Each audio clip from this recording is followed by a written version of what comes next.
Price the Lord. கர்த்தருக்கு மகிமை. அல்லேலூயா. சத்தம் இல்லையே. அல்லேலூயா, அல்லேலூயா. கர்த்தர் நல்லவர். இன்றைக்கு இந்த நாளிலே திருவிருந்தாறுதலே ஒவ்வொரு மாதமும் வழக்கமாக இந்த ஆராதனையிலே பங்கெடுத்து நம்முடைய சபையில் அங்கத்தினராகவும் நம்முடைய சபையை நேசிக்கிறவருமாகிய மதிப்புக்குரிய லூக் ஐயா அவர்கள் தவிர்க்க முடியாத சில காரணத்தினாலே அவருடைய நெருங்கிய அவருடைய உறவினர்கள் ஒரு மரணத்தை முன்னிட்டு அவர்கள் அந்த அடக்கத்துக்கு சென்றிருக்கிறார்கள். அதனால் அதை முன்னிட்டு இன்றைக்கு இந்த ஆராதனை கலந்து கொள்ள முடியவில்லை. ஆனாலும் வெகு பிரயாசப்பட்டு சகோதரி அவர்கள் வந்திருப்பது ரொம்ப மகிழ்ச்சி. ஏன்னா கடந்த மாதம் வரல, இந்த மாதம் வர முடியாத நிலையில் அவர் வந்திருக்கிறார்கள். அதற்காக ஆண்டவருக்கு நன்றி செலுத்துகிறேன். வந்தவர்களையும் கர்த்தர் ஆசீர்வதிப்பாராக. இன்றைக்கு வெகு விரைவாக சீக்கிரமாகவே இந்த ஆராதனை முடிந்துடும். ஏன்னா இன்றைக்கு 2 செய்தி இருக்காது இல்லையா? இன்றைக்கு ஒரே மெசேஜ் என்பதனால் நான் சீக்கிரமாகவே இந்த ஆராதனையை முடிக்க ஆசைப்படுகிறேன். Price the Lord. கடந்த வாரத்தில் நம்ம வாக்குத்தத்த செய்தியாக கடந்த வாரத்தில் ஆண்டவர் நம்முடைய சபைக்கு ஒரு நல்ல வார்த்தையை வசனத்தை தந்தார். அநேகருக்கு அது பிரயோஜனமாக இருந்ததாக எனக்கு சொன்னார்கள். அதற்காக தேவனை நான் மகிமைப்படுத்துகிறேன். அதில் கடந்த வாரத்திலே சொல்ல நேரம் இல்லை, சொல்லறதுக்கு நேரம் இல்லாதனால அதனுடைய காரியங்களை இன்றைக்கு இந்த நாளிலையும் அதை சொல்லி நான் கடந்து செல்ல ஆசைப்படுகிறேன். அந்த வசனத்தை நான் மீண்டுமாக ஞாபகப்படுத்தி கொள்ளலாமா? எஸ்தர் புஸ்தகம் 2ஆம் அதிகாரம் 13வது வசனம். எஸ்தர்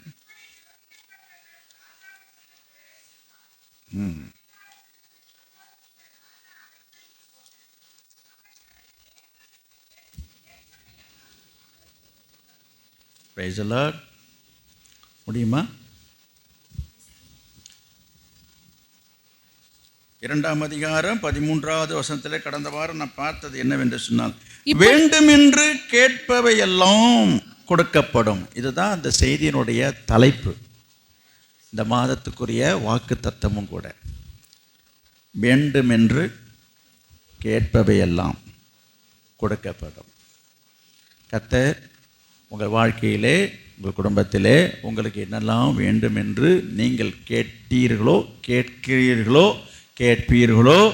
அவைகளெல்லாம் ஆண்டவர் உங்களுக்கு கொடுப்பார் என்று நான் சொன்னேன். அதில் ஒரு 3 காரியத்தை நான் உங்களுக்கு சொன்னேன். நான் ஞாபகப்படுத்துகிறேன். வேண்டும் என்று கேட்கிறதை ஆண்டவர் கொடுப்பார், நம்பர் 1. 2வது, கேட்கும் பொழுது நாம் கேட்காததையும் கொடுப்பார் என்று சொன்னேன், 2வது. 3வதாக ஒரு காரியம் சொன்னேன். நாம் ஆண்டவரிடத்திலே நமக்கு வேண்டும் என்று கேட்கும் பொழுது வேண்டிய மட்டும் அவர் கொடுப்பார் என்று சொன்னேன். 3 காரியங்களை உங்களுக்கு நான் சொன்னேன் இல்லையா? இதெல்லாம் நம்ம படிக்கும் பொழுதும் அதை கேட்கும் பொழுதும் ரொம்ப சந்தோஷமாக இருக்குது. கேட்கும் பொழுதே ஆண்டவர் கொடுத்து விட்டது போல் ஒரு மனசு நிறைவாக இருக்குது. அட நம்ம ஆண்டவர் எப்படிப்பட்ட ஒரு ஆண்டவர் பாருங்க. அருமையான ஆண்டவர், வேண்டிய மட்டும் உங்களுக்கு கொடுக்கிறவர். சரி, இப்படிலாம் கொடுக்கிறாரு என்று சொல்லி ஆயிடுச்சு. கொடுத்தாரா? இது கேள்வி கேட்டால் என்ன சொல்லுவீங்க? இப்போ தெரில. கிடைச்சவங்க எனக்கு கொடுத்தாருன்னு சொல்லுவீங்க, கிடைக்காதவங்க எங்கே கொடுத்தாருங்கன்னு சொல்லுவீங்க சிலர். ஆனால் எல்லாருக்கும் ஆண்டவர் கொடுப்பார். நான் உங்களுக்கு சொல்கிறேன், இன்றைக்கு சொல்ல போகிற காரியம் என்னன்னா, அவர் எல்லாருக்கும் எல்லாவற்றையும் கொடுக்கிறவர். அவர் எல்லாருக்கும் எல்லாவற்றையும் அவர் கொடுக்கிறவர். அதே சமயம் எல்லாரிடத்திலையும் அவர் எல்லாவற்றையும் அவர் எதிர்பார்க்கிறவர். அது என்ன? எல்லாவற்றையும் என்ன? அவர் விரும்புகிற எதிர்பார்க்கிற காரியங்கள் எல்லாவற்றையும் அவர் எதிர்பார்த்து தான் அவர் கொடுப்பார். அதை தான் நான் சொன்னேன். இன்றைக்கு வாசித்த இந்த பகுதியில் நான் பார்க்குறோம், வேண்டுமென்று கேட்பவெல்லாம் கொடுக்கப்படும் என்று சொல்லிருக்கும்போது முழுசாக அந்த வசனத்தை நீங்கள் படிச்சிங்கன்னா, இப்போ படிச்சுட்டாங்க, திரும்ப பார்க்கும்போது அங்கே எழுதப்பட்டிருக்குது, வேண்டுமென்று கேட்பவை எல்லாம் அவளுக்கு கொடுக்கப்படும். நான் கேட்குறேன், அது எவளுக்கு? அப்படி ஒரு கேள்வி கேட்டால் உங்களுக்கு பதில் கிடைக்கும். யாருக்கு கொடுக்கப்படும்? அதே வசனத்தில் தான் பதில் இருக்கிறது. 13வது வசனத்தை முழுசாக படிப்போம். இப்படி இப்படி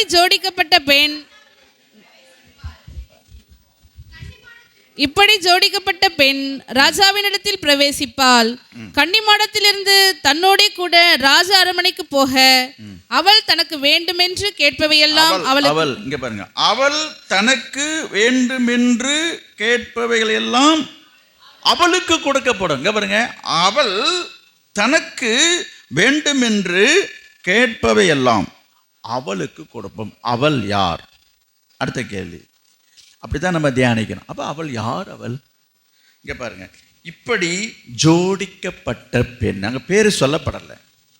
அது யாராக இருந்தாலும் சரிங்க, எந்த ஒரு பெண்ணாக இருக்கட்டும், அந்த பெண்ணுக்கு கொடுப்பதாக அங்கே சொல்லப்பட்டிருக்கு. எப்படிப்பட்ட பெண்ணுக்கு என்று சொல்லி பார்த்தால், ஜோடிக்கப்பட்ட பெண்.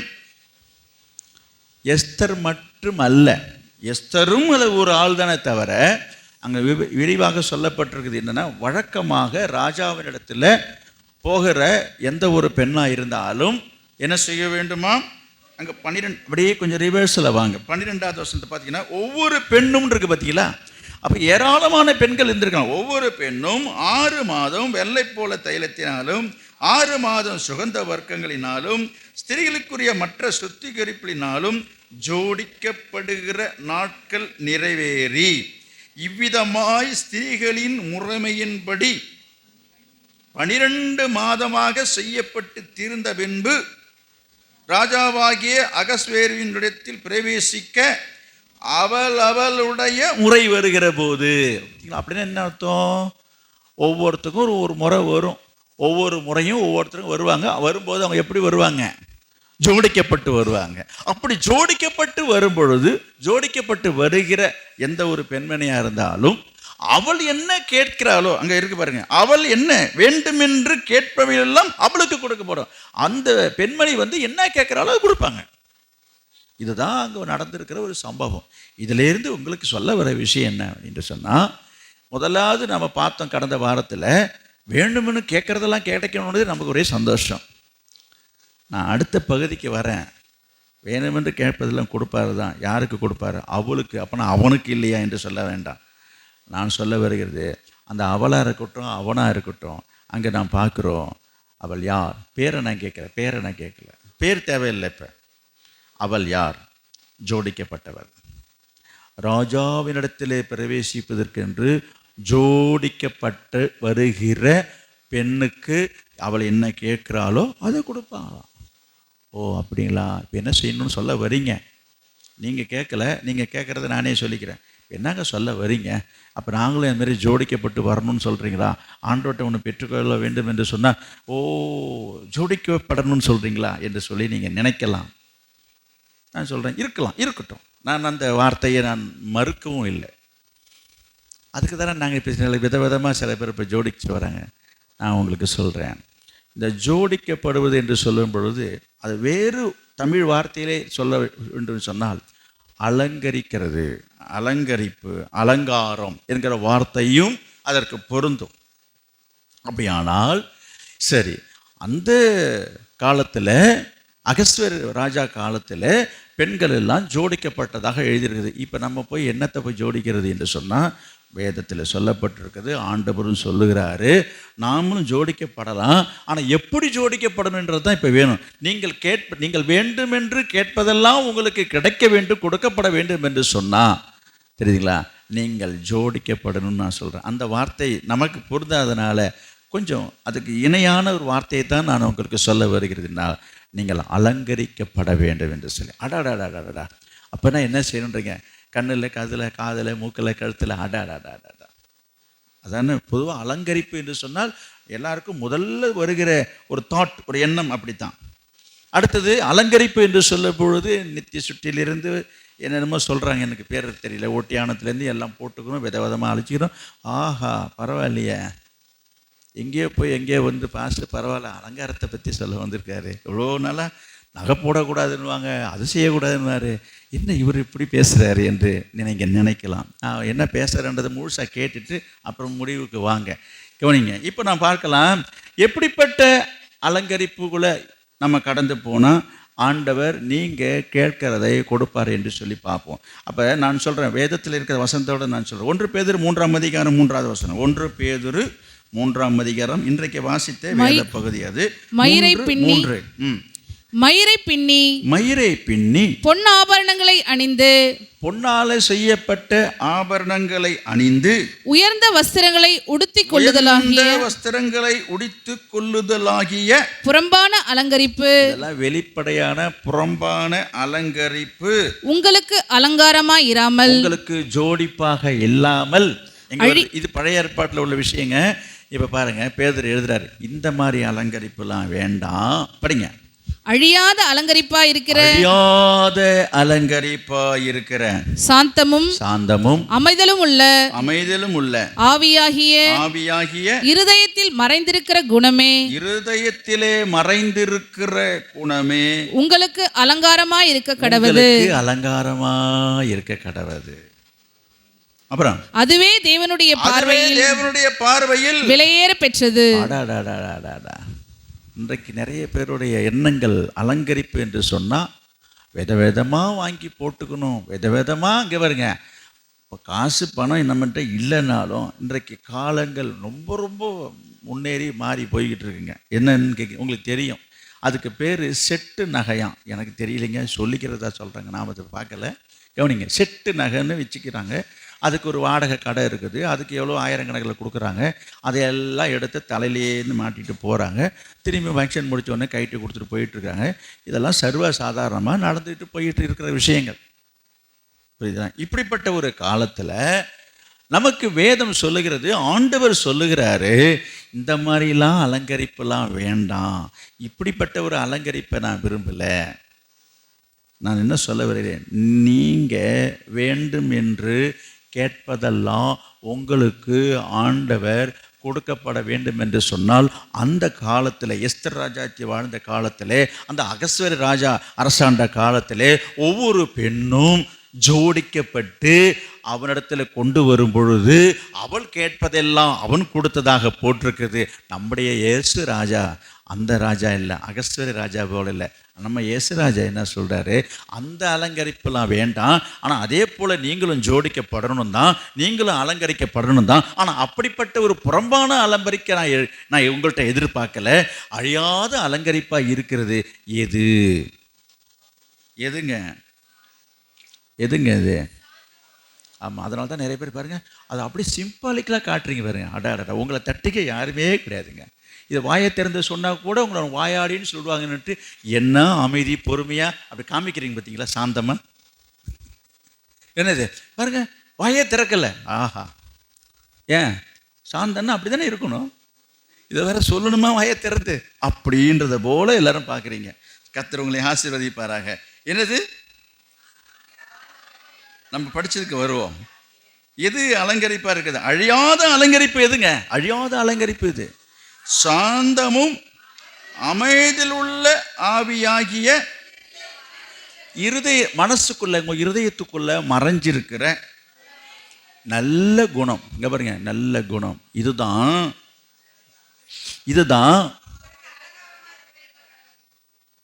இதுதான் உங்களுக்கு அலங்காரமா இருக்கிறது. நெக்ஸ்ட், அதுதான் ஆண்டவருடைய பார்வையில். நல்லா கவனிக்கணும். இங்கே போய் சும்மா சாயம் பூசினதை எடுத்து மாட்டிக்கிட்டு, இதுக்கு 1000 ரூபாய் 2000 கொடுத்து விட்டு, அதுக்கு ஒரு ஃபோட்டோ போஸ்ட் வீடியோவை எடுத்து வச்சுக்கிட்டு, இதெல்லாம் அழிந்து போகிறது. கருத்து போடுங்க கொஞ்ச நாளில், அது உங்கள்கிட்ட நிரந்தரமாகவும் இருக்க போகிறதில்ல.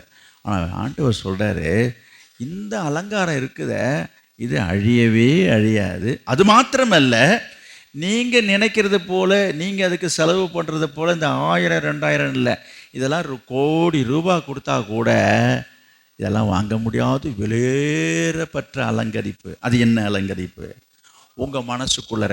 இதை சொல்லும்போது சிலர் நினைக்கலாம், சில ஆண்கள், இது ஏதோ பெண்களுக்கு கொடுக்கப்படுற செய்தி. நான் இருவருக்கும் சேர்த்து தான் பேசுகிறேன். எழுதப்பட்டிருக்கிறது ஒரு மனைவியை பற்றி சொல்லியிருந்தாலும், இப்படிப்பட்ட சுவாபங்களும் குணங்களும் இருவருக்கும் அவசியம் என்பதையும் நீங்கள் மனதில் கொள்ள வேண்டும். பெண்களுக்கு மட்டும்தான் இந்த சாந்த குணம் இருக்கணும் போல் இருக்குது, ஆண்டவர்கள் முரட்டு குணமாக இருக்கலாமா? நெவர்.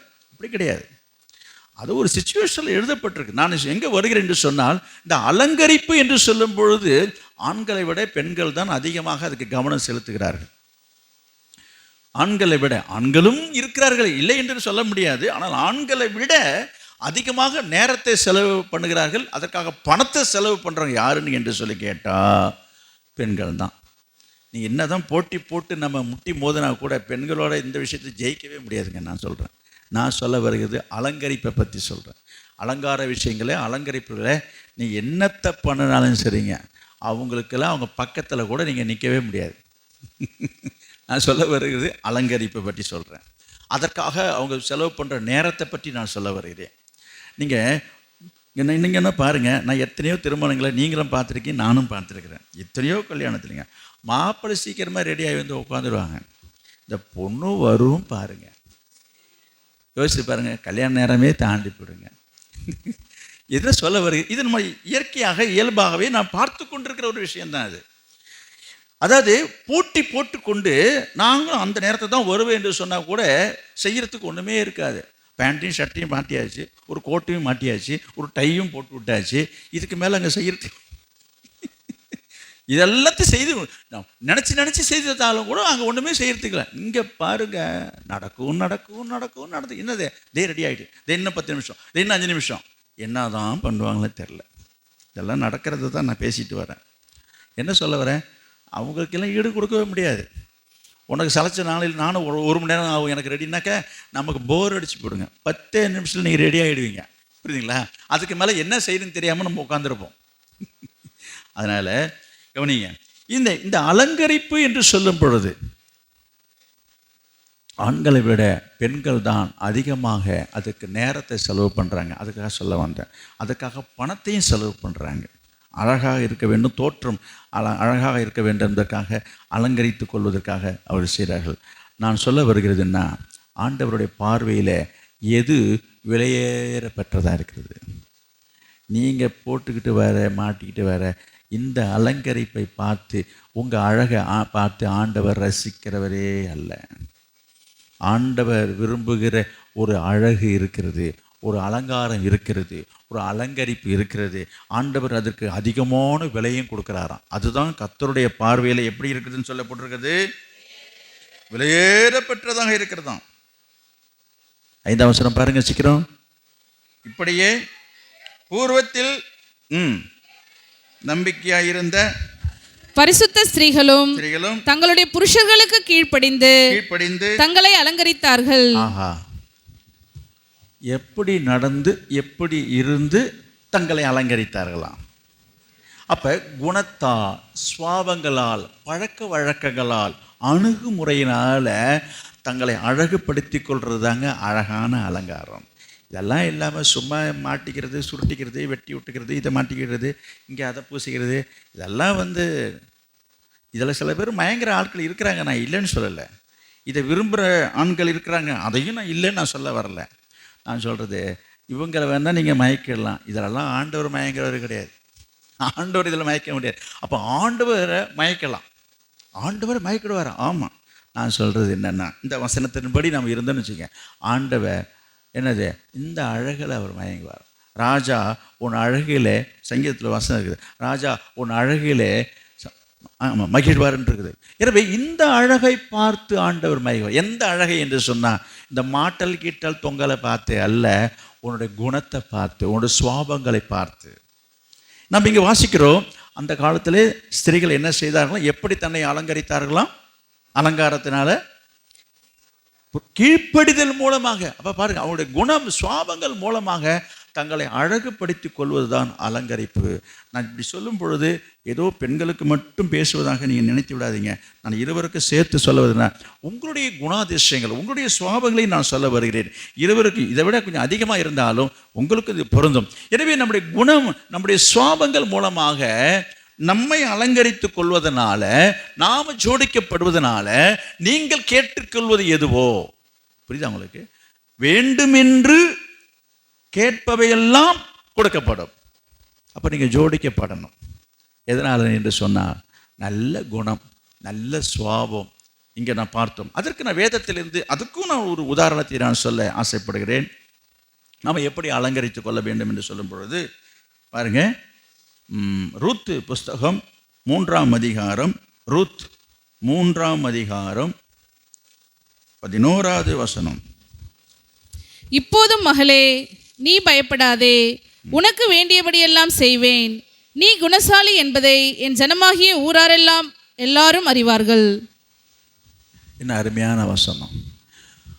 ரூத்தை பற்றி நம்ம படித்திருக்கிறோம், பிரசங்கத்தில் கேள்விப்பட்டிருக்கிறோம், உங்களுக்கு தெரியும் ஏறத்தாழ எல்லாருக்கும். அந்த பெண்மணியை பற்றி இந்த வேத புத்தகத்தில் எழுதப்பட்டிருக்கிற ஒரு வார்த்தை தான் உங்களுக்கு நான் வாசித்து காண்பித்தேன். அவளை குறித்து கொடுக்கப்பட்டிருக்க சாட்சி என்னவென்று சொல்லி பார்க்கும் பொழுது என்ன போட்டிருக்குது? நீ குணசாலி, நீ குணசாலி. யார் குணசாலி? நான் இப்போ தான் சொன்னேன், அழியாத அலங்கரிப்பு. எது? உங்கள் இருதயத்தில் மறைந்திருக்கிற நல்ல குணம்னு சொன்னேன் இல்லையா? அப்போ அந்த குணத்துக்கு எடுத்துக்காட்டாக வாழ்ந்தவங்க அன்பான இந்த தாய் யார்? ரூத்து இல்லையா?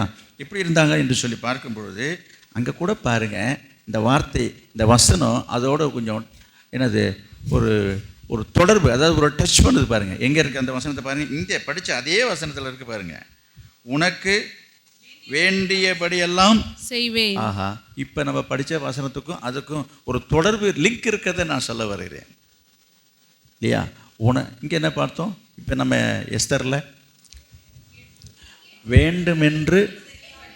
வேண்டுமென்று கேட்பவையெல்லாம் கொடுக்கப்படும். இங்கே என்ன போட்டிருக்குது? வேண்டியபடியெல்லாம் செய்வேன். தெரியுதா? இப்போ என்ன சொல்ல வருகிறேன்? அப்போ குணசாலியாக, ஒரு நல்ல குணம் உள்ளவங்களாக உங்களை நீங்கள் அலங்கரித்து கொண்டா உங்களுக்கு வேண்டியதெல்லாம் ஆண்டவர் தருவார்ன்றதில் சந்தேகமே இல்லை. அப்போ இந்த ஸ்திரியை பற்றி நம்ம இங்கே பார்க்குறோம். நீ குணசாலி என்பதை யாருக்கு தெரியும்? யாருக்கு தெரியுங்க? என் ஜனமாகிய ஊரார் எல்லாரும், ஊருக்கே தெரியுங்க. ஆஹா, என்ன அருமையான ஒரு சாட்சி. உங்களை நான் சொல்லலை, நீங்கள் எல்லாம் சுத்த தங்கம், சொக்க தங்கம். எங்கே இருக்குது? நம்ம சேத்தியத்தொப்பு ஏசியா சபையில் இருக்குதுல்ல. ஆமாம், எங்கே உரசி பார்த்தாலும் சரி, இழைச்சி பார்த்தாலும் சரி, அது தங்கமாக தான் எழுதும். இங்கே பித்தளையும் கிடையாது, கவரிங்கும் கிடையாது. ஏன்னா அப்படிலாம் ஆண்டவர் உங்களை உருவாக்கி வச்சுருக்காரு. சரி, அதனால் இங்கே நான் சொல்ல வந்தது பாயிண்ட்டுக்கு வரேன். என்ன போட்டிருக்குது? என் ஜனமாகிய ஊரார் எல்லாரும் அறிவார். இப்போ உங்களை சொன்னால் உங்களுக்கு வருத்தமாக இருக்கும். இப்போ ஒவ்வொருத்தரும் உங்களை பற்றி நீங்கள் எப்படிப்பட்டவங்க, உங்கள் குணம் எப்படிப்பட்டதுன்றதை எங்கே போய் கேட்டால் தெரியும்? கவனிங்க,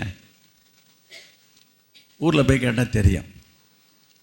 நான் போய் உங்களை பற்றி ஊரில் போய் கேட்க மாட்டேன். உங்களை தான் எனக்கு தெரியுமே. நான் வசனத்தின்படி நான் செய்திக்கு நான் வருகிறேன், புரியுதுங்களா? ஆனால் சில நேரங்களில் சில பேர் சொல்லுவாங்க, என்னை அப்படிலாம் தப்பாக நினைக்கிறியா? போய் உங்கள் ஊரில் கேட்டுப்பாரியா நான் யாருன்னு.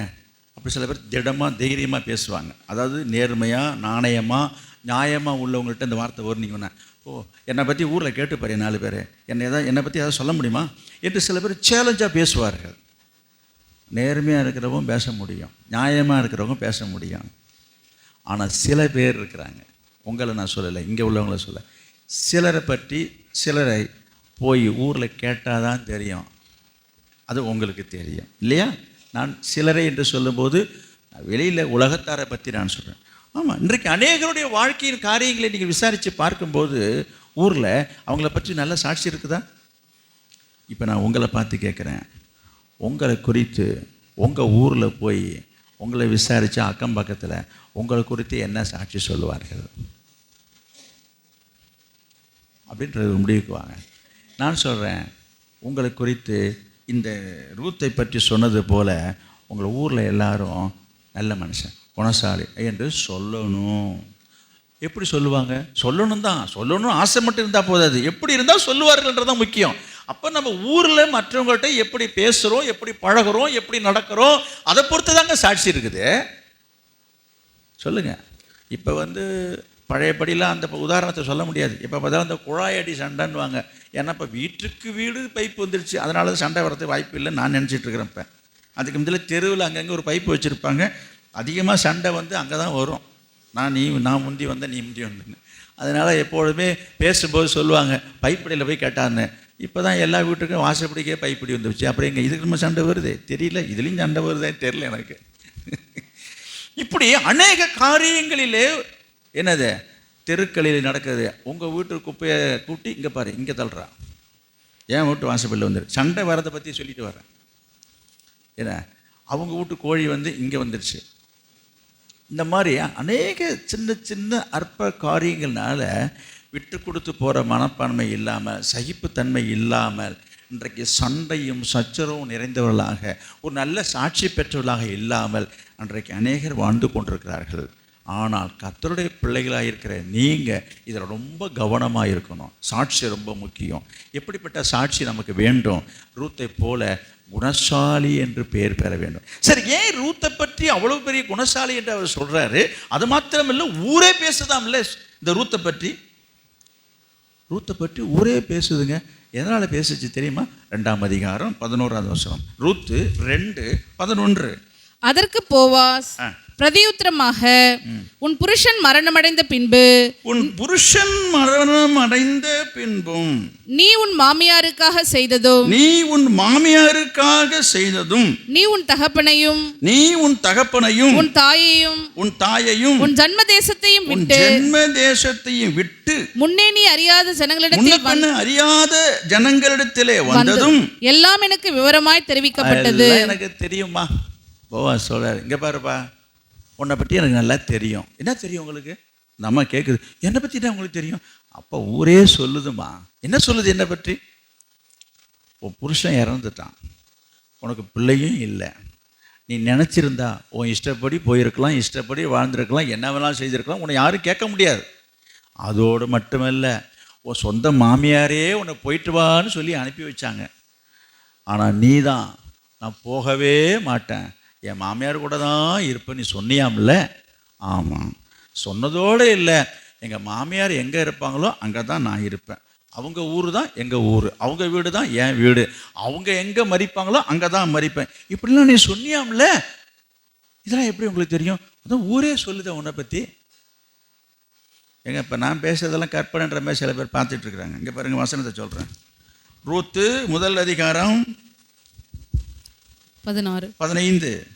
அப்பொழுது அவள், இதோ உன் சகோதரி தன் ஜனங்களிடத்துக்கும் தன் தேவரிடத்துக்கும் திரும்பி போய்விட்டாளே, நீயும் உன் சகோதரியின் பிறகே திரும்பி போய் என்றாள். மாமியார் சொல்றா மருமகளை பார்த்து, எந்தம்மா நீனும் போய் சேருமா, உங்க ஊரோட போய் சேரு, நீ திரும்பி போய் என்று சொன்னாள். அதற்கு ரூத், நான் உம்மை பின்பற்றாமல் உம்மை விட்டு திரும்பி போவதை குறித்து என்னோட பேச வேண்டாம். இந்த மாதிரிலாம் பேசுற மாதிரி இந்த பேச்சு வச்சுக்காதீங்க. நான் உங்களை மாதிரி பேசுறேன். இங்க பாருங்க, இந்த மாதிரிலாம் பேசக்கூடாது. அந்த பேச்சே வரக்கூடாது உங்கள் வாயிலேருந்து. அங்கே போ இங்கே போனட்டு அந்த அம்மா பேசுது. உண்மை எப்படி என்னோட பேச வேண்டாம். நீர் போகும் இடத்திற்கு நானும் வருவேன், நீர் தங்கும் இடத்திலே நானும் தங்குவேன். இந்த குடிசையில் தங்கினாலும் சரி, நீ மரத்தடியில் தங்கினாலும் சரி, நீ தங்கும் இடத்துல தான் நானும் தங்குவேன். உம்முடைய ஜனம் என்னுடைய ஜனம், உங்க சனம் உங்க சொந்த பந்தம் ஜனம் எங்க ஜனம். உம்முடைய தேவன் என்னுடைய தேவன், நீங்க எந்த தெய்வத்தை வணங்குறீங்களோ அதுதான் எங்க தெய்வம். நீர் மரணமடைந்த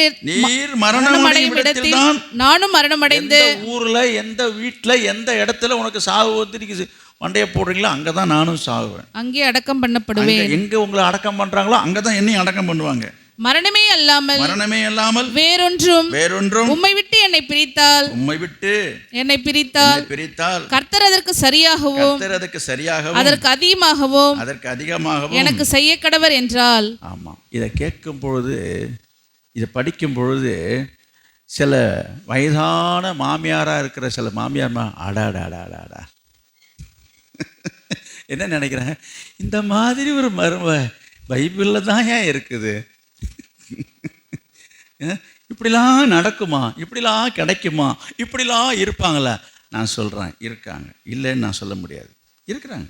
நம்ம எல்லாரையும் ஏகத்துக்கு ஒட்டுமொத்தமாக நம்ம அப்படி எண்ணிடக்கூடாது. எங்கேயோ சில இடங்களில் சில மருமகள் பண்ணுறதுனால ஒட்டுமொத்தமாகவே இன்றைக்கு உலகத்தை, இந்த சமுதாயத்தில் என்ன பேசுகிறாங்கன்னா, இந்த மாமியார் மருமகளை என்றாலே அவர் வேறுபடுத்தி வித்தியாசமாக தான் பேசுகிறாங்க இந்த உலகமே. பாருங்களேன், புதுசாக கல்யாணம் ஆனால் கூட சில நேரத்தில் சில பேர் பண்ணுற இந்த வயசானது பண்ணுறதுக்கு பாருங்கள், என்ன மாமியார் ஒழுங்காக இங்கே மருமகள்கிட்ட போய் இங்கே இது மாமியார் ஒன்றுட்ட ஒழுங்காக இருக்கிறாங்களா? ஏன் ஒன்றும் இல்லையா? இங்கே பாருங்கள், நல்லா இருக்கிறதே கிண்டி விடுறது. இங்கே இது முடிஞ்சிச்சிங்க. அங்கே போயிட்டு அந்த மாமியார்கிட்ட போய் என்ன மருமக ஏதாவது தண்ணி எனக்கு கொடுக்குறாளா? எல்லாம் ஒழுங்காக நடக்குங்க, எல்லாம் வேலை நடந்துகிட்ருக்கோம். இது நல்ல மாமியார் இருந்தால் ஏன் எனக்கு என்ன குறைச்சேன், எனக்கு நல்ல மருமகள் தான் கொடுத்துருக்குறேன்னு சொல்லிட்டு சந்தோஷப்பட்டு போவோங்க. இந்த கிண்டி விடுறது இருக்குது பாருங்கள், இந்த வயசு என்ன எப்படி இதுக்கு இந்த கேட்டுட்டு போகுது பாருங்கள், இந்த 3வது வீட்டிலேருந்து அதுக்கு அந்த தூக்கமே வராது. ஏன்னா என்னடா 2 பேர்ட்டையும் போகிற 2 பேர் என்ன செய்யலை, ஒருத்தரை பற்றி ஒன்றுமே சொல்ல மாட்டாங்களே. என்ன குடும்பம் இது? இங்கே பாருங்க, என்ன குடும்பம் இது? இப்படி நினைக்கிறவங்களாம் இருக்கிறாங்க. நம்மளும் தான் ஒன்று பார்த்து கொண்டாந்து வச்சோம். யார்? நான் சொல்கிறது 3வது வீடு. நம்மளை தான் பார்த்து வச்சோம், நம்மளுக்கு கொண்டு வச்சிருக்குது பாரு. அந்த வீட்டுக்கு வந்த மருமக என்ன செய்கிறா, மாமியாருக்கு அப்படி உழுந்து கவனிக்கிறா. நான் போய் கேட்குறேன், இல்லை என் மருமக விட்டு ஒரு குறை இல்லைன்னு சொல்கிறான். எனக்கு மனசே தாங்கலை. இல்லை ஏதாவது ஒன்று பண்ணியே ஆகணும். எங்கே அந்த வீட்டில். இப்படிப்பட்ட எண்ணம் உள்ளவங்களாம் இருக்கிறாங்க. நீங்கள் அப்படி இருக்க மாட்டீங்க.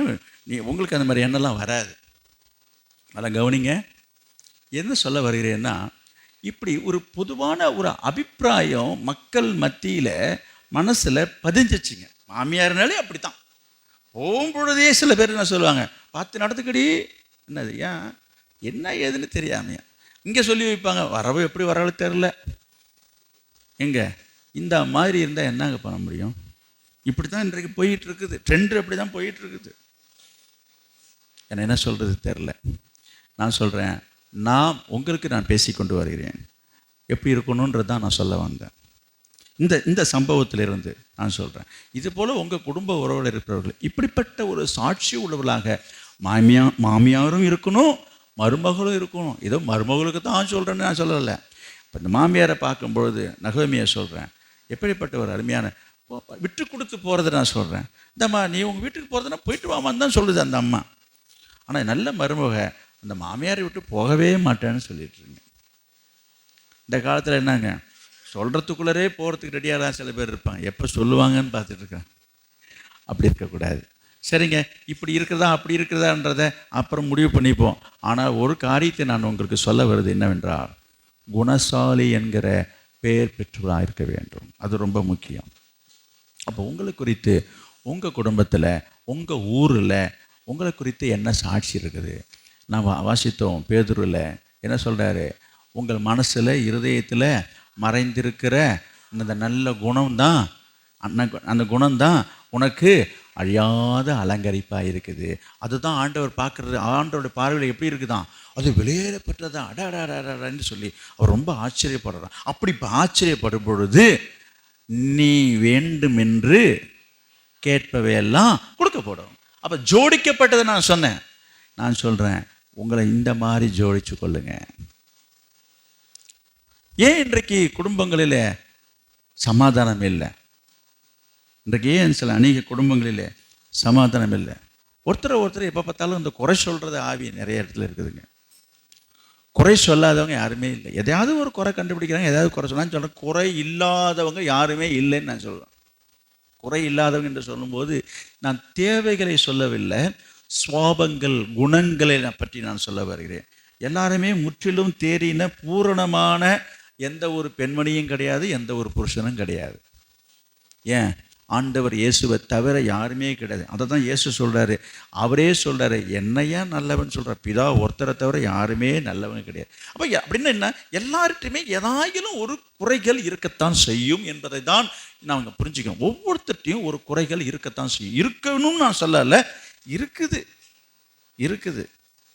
அந்த குறைகளையும் நீக்கணுமே தவிர இருக்குது என்றதுக்காக அதை வைத்துக்கொள்ள வேண்டும் என்று ஆண்டவரும் சொல்ல, வேதமும் சொல்ல, நானும் சொல்ல. இப்படி சொல்லும்போது இதை நீங்கள் அட்வான்டேஜாக எடுத்துக்கூடாது. இருக்கலான்னு நீங்கள் தானே சொன்னீங்கன்னு. ஐயா, நான் சொல்ல வந்தது என்னென்னா, இந்த மாதிரி ஒவ்வொருத்தையும் இருக்குது, அதை நம்ம கண்டுக்கக்கூடாது, அதை பொருட்படுத்தக்கூடாது. இந்த குறைகளையே பார்ப்பது. யார் இந்த குறை சொல்லுவாங்க தெரியுமா? இங்கே பாருங்க, குறை உள்ளவர்கள் எப்பொழுதுமே தன்னிடத்தில் இருக்கிற குறையை மறைப்பதற்காகவே அடுத்தவங்கள்ட்ட குறையை கண்டுபிடிக்கிறாங்க. இன்றைக்கி நிறைய பேர் குறை சொல்கிறாங்க. நீங்கள் கொஞ்சம் நிதானிச்சு பாருங்கள், யோசித்து பார்த்தீங்கன்னா, இந்த குறை சொல்கிறவங்க ஏன்டா சொல்கிறேன்னு பார்த்தீங்கன்னா, அவங்கள்ட்ட இருக்கிற குறையை மறைக்கிறதுக்காகவும் அவங்க நல்லவங்களாக காட்டிக்கிறதுக்காகவும் முந்தி கொண்டு என்ன செய்வாங்க, அடுத்தவங்க மேலே குறைய வச்சிடுறாங்க. ஆமாங்க. நான் ஒரு சம்பவத்தை சொல்கிறேன். ஒரு மனிதன் ஒருவன் தெரு வழியாக நடந்து போய் கொண்டிருந்தான். அப்பொழுது குயில் ஒன்று அழகாக கூவிக்கொண்டிருந்தது. உங்களுக்கு தெரியும், குயில்னாலே அதனுடைய என்ன சொல்கிறது, குயில் அழகாக பாடுன்னு சொல்லுவாங்க இல்லையா, பாடலுக்கு அதுன்னு சொல்லுவாங்க. அந்த குயில் ஒன்று அழகாக கூவிக்கொண்டிருந்தது. இந்த மனுஷன் அதை பார்த்து சொன்னான், குயிலே குயிலே, நல்லா இருக்கு உன் குரலை கேட்குறதுக்கு, அடாடாடா என்ன இனிமே, ஆனால் உன் உருவம் தான் கொஞ்சம் கருப்பாக இருக்குது அப்படின்னு சொல்லிட்டு கடந்து போனான். கொஞ்சம் தூரத்தில் கடந்து போன உடனே மயில் ஒன்று அழகாக தோகையை விரித்து அழகாக ஆடிட்டு இருந்துச்சு. அதை பார்த்த உடனே சொன்னான், மயிலே மயிலே, உன்னை பார்த்தா அழகாக இருக்குது, உன்னுடைய நடனத்தை ஆட்டத்தை பார்த்து அழகாக இருக்குது, பார்க்குறதுக்கு அழகாக இருக்கிற, ஆனாலும் நீ கத்தம் போடுறத பார்த்தா கேட்குறதுக்கே ஒன்று ஒரு மாதிரி சவுண்டு போடுற, அது நல்லாவே இல்லை அப்படின்னு சொன்னான். சொல்லிவிட்டு திரும்ப போயிட்டே இருக்கிறான். கொஞ்சம் தூரத்தில் போனான். ரோஜா செடியில் ரோஜா பூ பூத்துருக்கு, ரொம்ப அழகாக இருக்குது பார்க்குறதுக்கு. இருக்கிற பூக்களிலே அழகாக உள்ள ரோஜா பூன்னு உங்களுக்கு தெரியும். ரோஜா பூ பார்த்தான், அழகாக இருந்துச்சு. அவன் சொன்னான், ரோஜா பூவே நீ ரொம்ப அழகாக இருக்கிற, பார்க்கறதுக்கு அழகாக இருக்குது, பார்த்ததுமே உன்னை தொடணும் போல் இருக்குது, படைக்கணும் போல் இருக்குது, ஆனால் உன்னை சுற்றி முள் தான் இருக்குது, அதுதான் சரியில்லை அப்படின்னு சொல்லிட்டு திரும்ப அப்படியே கடந்து போயிட்டே இருக்கிறான். கொஞ்ச தூரம் போன உடனே கடல், பெரிய கடல், நம்மள தான், நீங்கள் தான் கடலை தான் பார்த்துருங்க. கடலை பார்த்தோம், அப்படியே பறந்து விரிந்து கிடக்குது தண்ணி. கடலை பார்த்து சொன்னான், உன்னை பார்க்குறதுக்கே நல்லா தான் இருக்குது, உன்னை பார்த்துக்கிட்டே இருக்கணும் போல் இருக்குது, அலையாக வீசுகிற எல்லாம் இருக்குது, தண்ணி இவ்வளோ தண்ணி இருக்குது, ஆனால் ஒரு சொட்டு கூட வாயில் வைக்க முடியல, உப்பு கறிக்குது, அதுதான் ஒன்றுட்டுல ஒரு பெரிய குறையாக இருக்குது. அடுத்தது இப்படியெல்லாம் முடிச்சுட்டு வந்தான். பொழுது போயிடுச்சு. வானத்தை அண்ணாந்து பார்த்தா சந்திரன் தெரிஞ்சுது மேலேருந்து, நிலவு. அதை பார்த்து சொன்னான், நிலவே நல்லா தான் அழகாக தான் இருக்குது, இந்த பௌர்ணமி அன்னைக்கு பார்க்கும்போது அப்படியே தக தக தக தங்க மாதிரி ஜொலிக்கிறேன், ஒரு 10 நாள் கழிச்சு பார்த்தீங்கன்னாக்கா அப்படியே இருக்க தேஞ்சி தேய்பறியாக போயிட, ரொம்ப அசிங்கமாக இருக்குது, இது நல்லா இல்லை எனக்கு அப்படின்னு நானும். இந்த மாதிரி சொல்லிகிட்டே போனான். பார்த்தீங்களா, போய் ஒரு இடத்துல நிற்கினா பாருங்கள், இது எல்லாம் சேர்ந்துக்கிட்டுது. எது எல்லாம்? குயில், மயில், புரியுங்களா, ரோஜா, இந்த எல்லாம் சேர்ந்து பேசுதுங்க. மேலேருந்து கடவுளும் பேசுகிறார், நீங்கள் சொன்னதெல்லாம் சரிதான், நீனும் தான் இருக்கிற, என்ன உன்னையும் தான் உனக்கு நல்ல அறிவை கொடுத்து, 6 அறிவு உள்ளவன் தானே மனுஷன், 6 அறிவு உள்ளவன் நீ மனுஷன், ஆனால் உன்னிட்ட இந்த குறை சொல்கிற புத்தி மட்டும் இல்லைன்னா நீ ரொம்ப நல்லா இருப்பேன்னு எல்லாம் ஒட்டுமொத்தமாக சேர்ந்து சொல்லித்தான். இது உண்மை தானே? என்ன சொல்ல வருகிறேன்னா, எல்லார்ட்டையும் ஏதாவது ஒரு குறை இருக்குது, அந்த குறையை தான் பார்க்குறது, அந்த குறையை தான் பேசுகிறாங்க, குறையை தான் சொல்கிறாங்களே தவிர அவங்கள்ட்ட இருக்கிறது நல்லதை சொல்கிறதில்ல. நான் உங்களுக்கு சொல்கிறேன், எப்பொழுதுமே நம்ம யாரிடத்துல இருக்கிற குறையை நம்ம பார்ப்போமானால், நீங்கள் குறையை சொன்னீங்கன்னா உங்களால் நேசிக்க முடியாது, அவங்கள்ட்ட நீங்கள் அன்பு செலுத்துறதுக்கே நேரமே கிடைக்காது உங்களுக்கு. எனவே நம்ம குறை சொல்கிறதை விட்டுட்டு அவங்களிடத்தில் இருக்கிற நல்ல குணங்களை பார்த்து நேசிக்க கற்றுக்கொள்ளுங்கள், பழகுங்கள், சமாதானம் உண்டாகும். எங்கே வர்றேன் அப்படின்னு கேட்டிங்கன்னா, இந்த குடும்பத்துக்கு வரேன். இந்த குடும்பத்தில் இன்றைக்கு சண்டைகளும் சச்சரவுகளும் போட்டியும் பொறாமையும் வருவதற்கான காரணம் என்ன? எதை எடுத்தாலும் ஒரு பழமொழி சொல்லுவாங்க, ஆவாத மருமக கால்பட்டா குத்தம். ஆமாம், நிறைய பழமொழி இருக்குங்க. அப்புறம் இன்னொன்று இருக்கு, மாமியார் என்னங்க, சொல்லுங்கள், மாமியார் உடைச்சா மண் சட்டி. பார்த்தீங்களா, எல்லாம் நல்லா தெரிஞ்சு வச்சுருக்கீங்க பாருங்கள். மாமியார் உடைச்சா மண் சட்டியா, மருமம் உடைச்சா மட்டும்தான் அது பொண்ணு சட்டியா. அடையாட இந்த மாதிரி இருக்கிற இந்த எண்ணங்களினால தான் என்னது குடும்பங்களிலே சமாதானம் கெட்டு போகிறது. எனக்கு அருமையானவர்களே, சொல்ல வந்த விஷயம் என்னென்னா, குறை கண்டுபிடிக்கிறதையோ குறை சொல்கிறதையோ நம்ம முதல்ல விட்டுடணும்.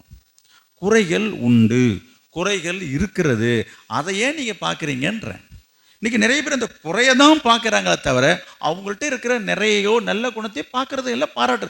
அதை பார்த்துருந்தா நம்ம அதை பாராட்டுவோம், பரவாயில்லையே என்று சொல்லி. எத்தனை நல்ல குணம் இருந்தாலும் நீங்கள் சிலர் சொல்ல நான் கேட்டிருக்கிறேன், என்னங்க மனசு ரொம்ப கஷ்டமாக இருக்குங்க, உழுந்து அவங்களுக்கு எல்லாம் செய்யணுங்க, ஏதாவது சொல்லுவாங்க பாருங்கள். ஒரு சின்ன ஒரு காரியம் அடுப்பில் வச்சுட்டு நான் அப்படி பாத்ரூம் போய் வரத்துக்குள்ளே பொங்கி வழிஞ்சு வச்சுங்க, அதுக்கு அம்மா கத்துறாங்க. அப்போ இவ்வளோ நேரம் இவ்வளோ காரியங்கள் நான் பார்த்து செய்தேன், அதை ஏதாவது பாராட்டினாங்களே? இன்றைக்கு மனுஷனுடைய இயல்பை பார்த்திங்கன்னா எந்த ஒரு சின்ன தவறாக இருந்தாலும் சரிங்க, அதுதான் பெருசாக தெரியுது. அப்படி நம்ம எடுக்கக்கூடாது. பெரிதாக இருந்தாலும் அவங்கள்ட்ட இருக்கிற நிறைகளை நம்ம பார்க்கணும், அதை பாராட்டணும், அதை பாராட்டி அவங்கள்ட்ட அன்பு செலுத்த நம்ம பழகணும். இதுதான் இந்த குணம் எங்கேருந்து வரும், எப்படி வரும், யாருக்கு வரும், எதனால் வரும், எப்படி வரும்? உங்கள் இருதயத்திலே மறைந்திருக்கிற சாந்த குணம். படித்தோம் இல்லையா, அமைதியில் உள்ள ஆவி. இதுதான் என்னது? தேவனுடைய பார்வையில் விளையாடப்பட்டு அலங்கரிப்பாக இருக்குங்க.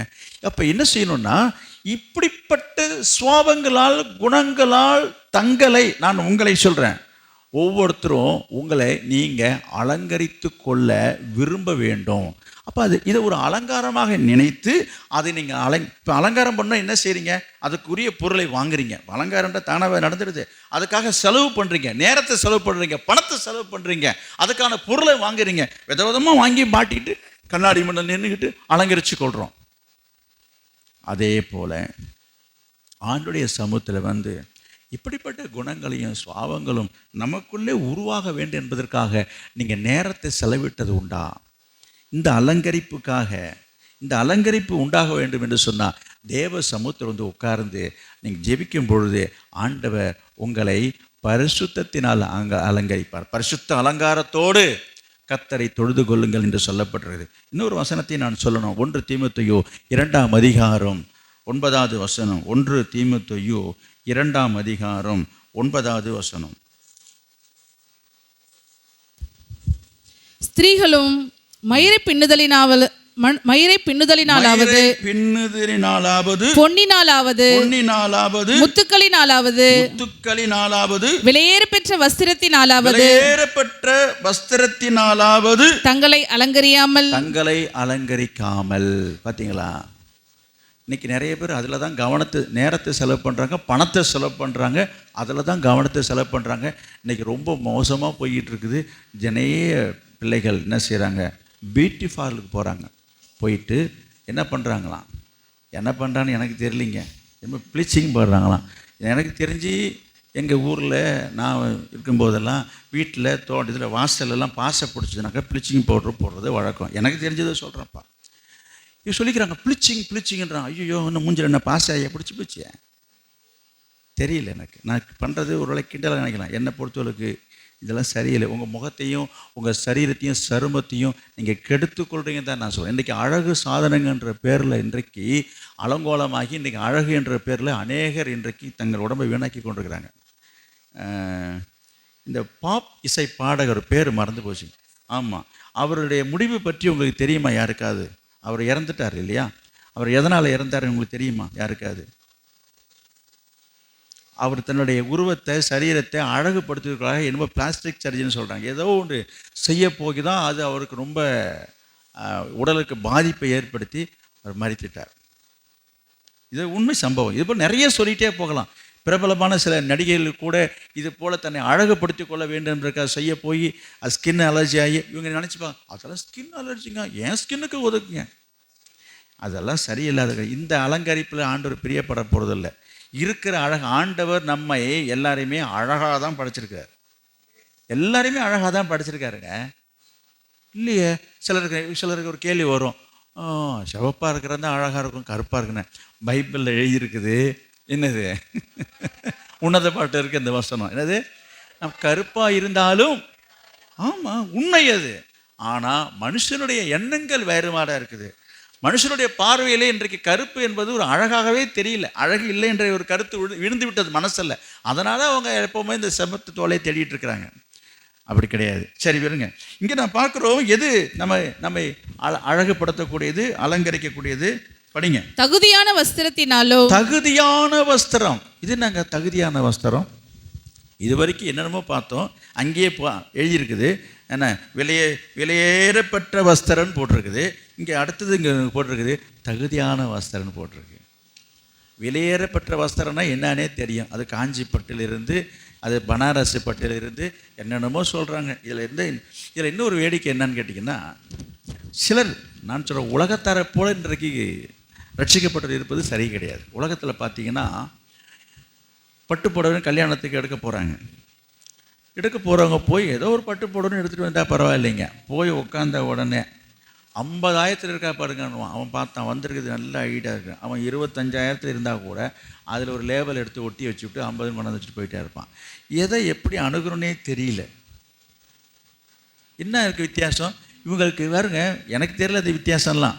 இவங்க என்ன நினைக்கிறாங்கன்னா, ஊரில் போய் எங்கே இந்த புடவையை எடுத்துக்கொண்டு வீட்டுக்கு வந்ததுக்கப்புறம் எதிர் வீட்டில் அங்கே பக்கத்து வீட்டுக்கு அம்மா ருக்குமணியாக அந்த எல்லா மணியும் கூப்பிட்டு என்ன செய்யணும், கல்யாணத்துக்கு பட்டா எடுத்துகிட்டு தான் எடுத்தாச்சு. எவ்வளவுக்கு? 50,000. அப்பா அப்படி சொல்லணுவங்க.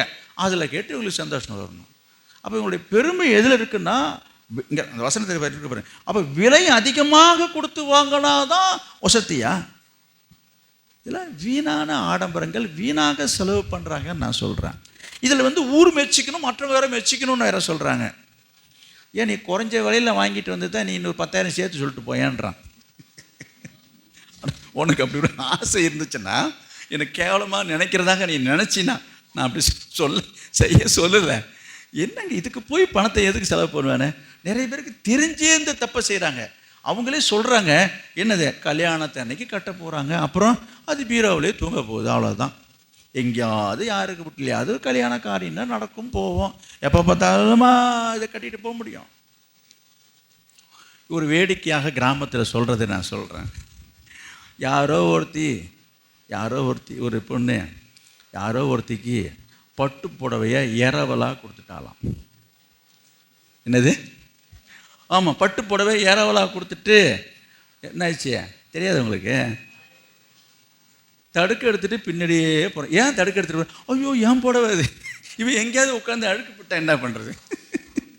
இதில் ஒரு வேடிக்கையாக சொல்கிற ஒரு படம் பிடிக்கும்.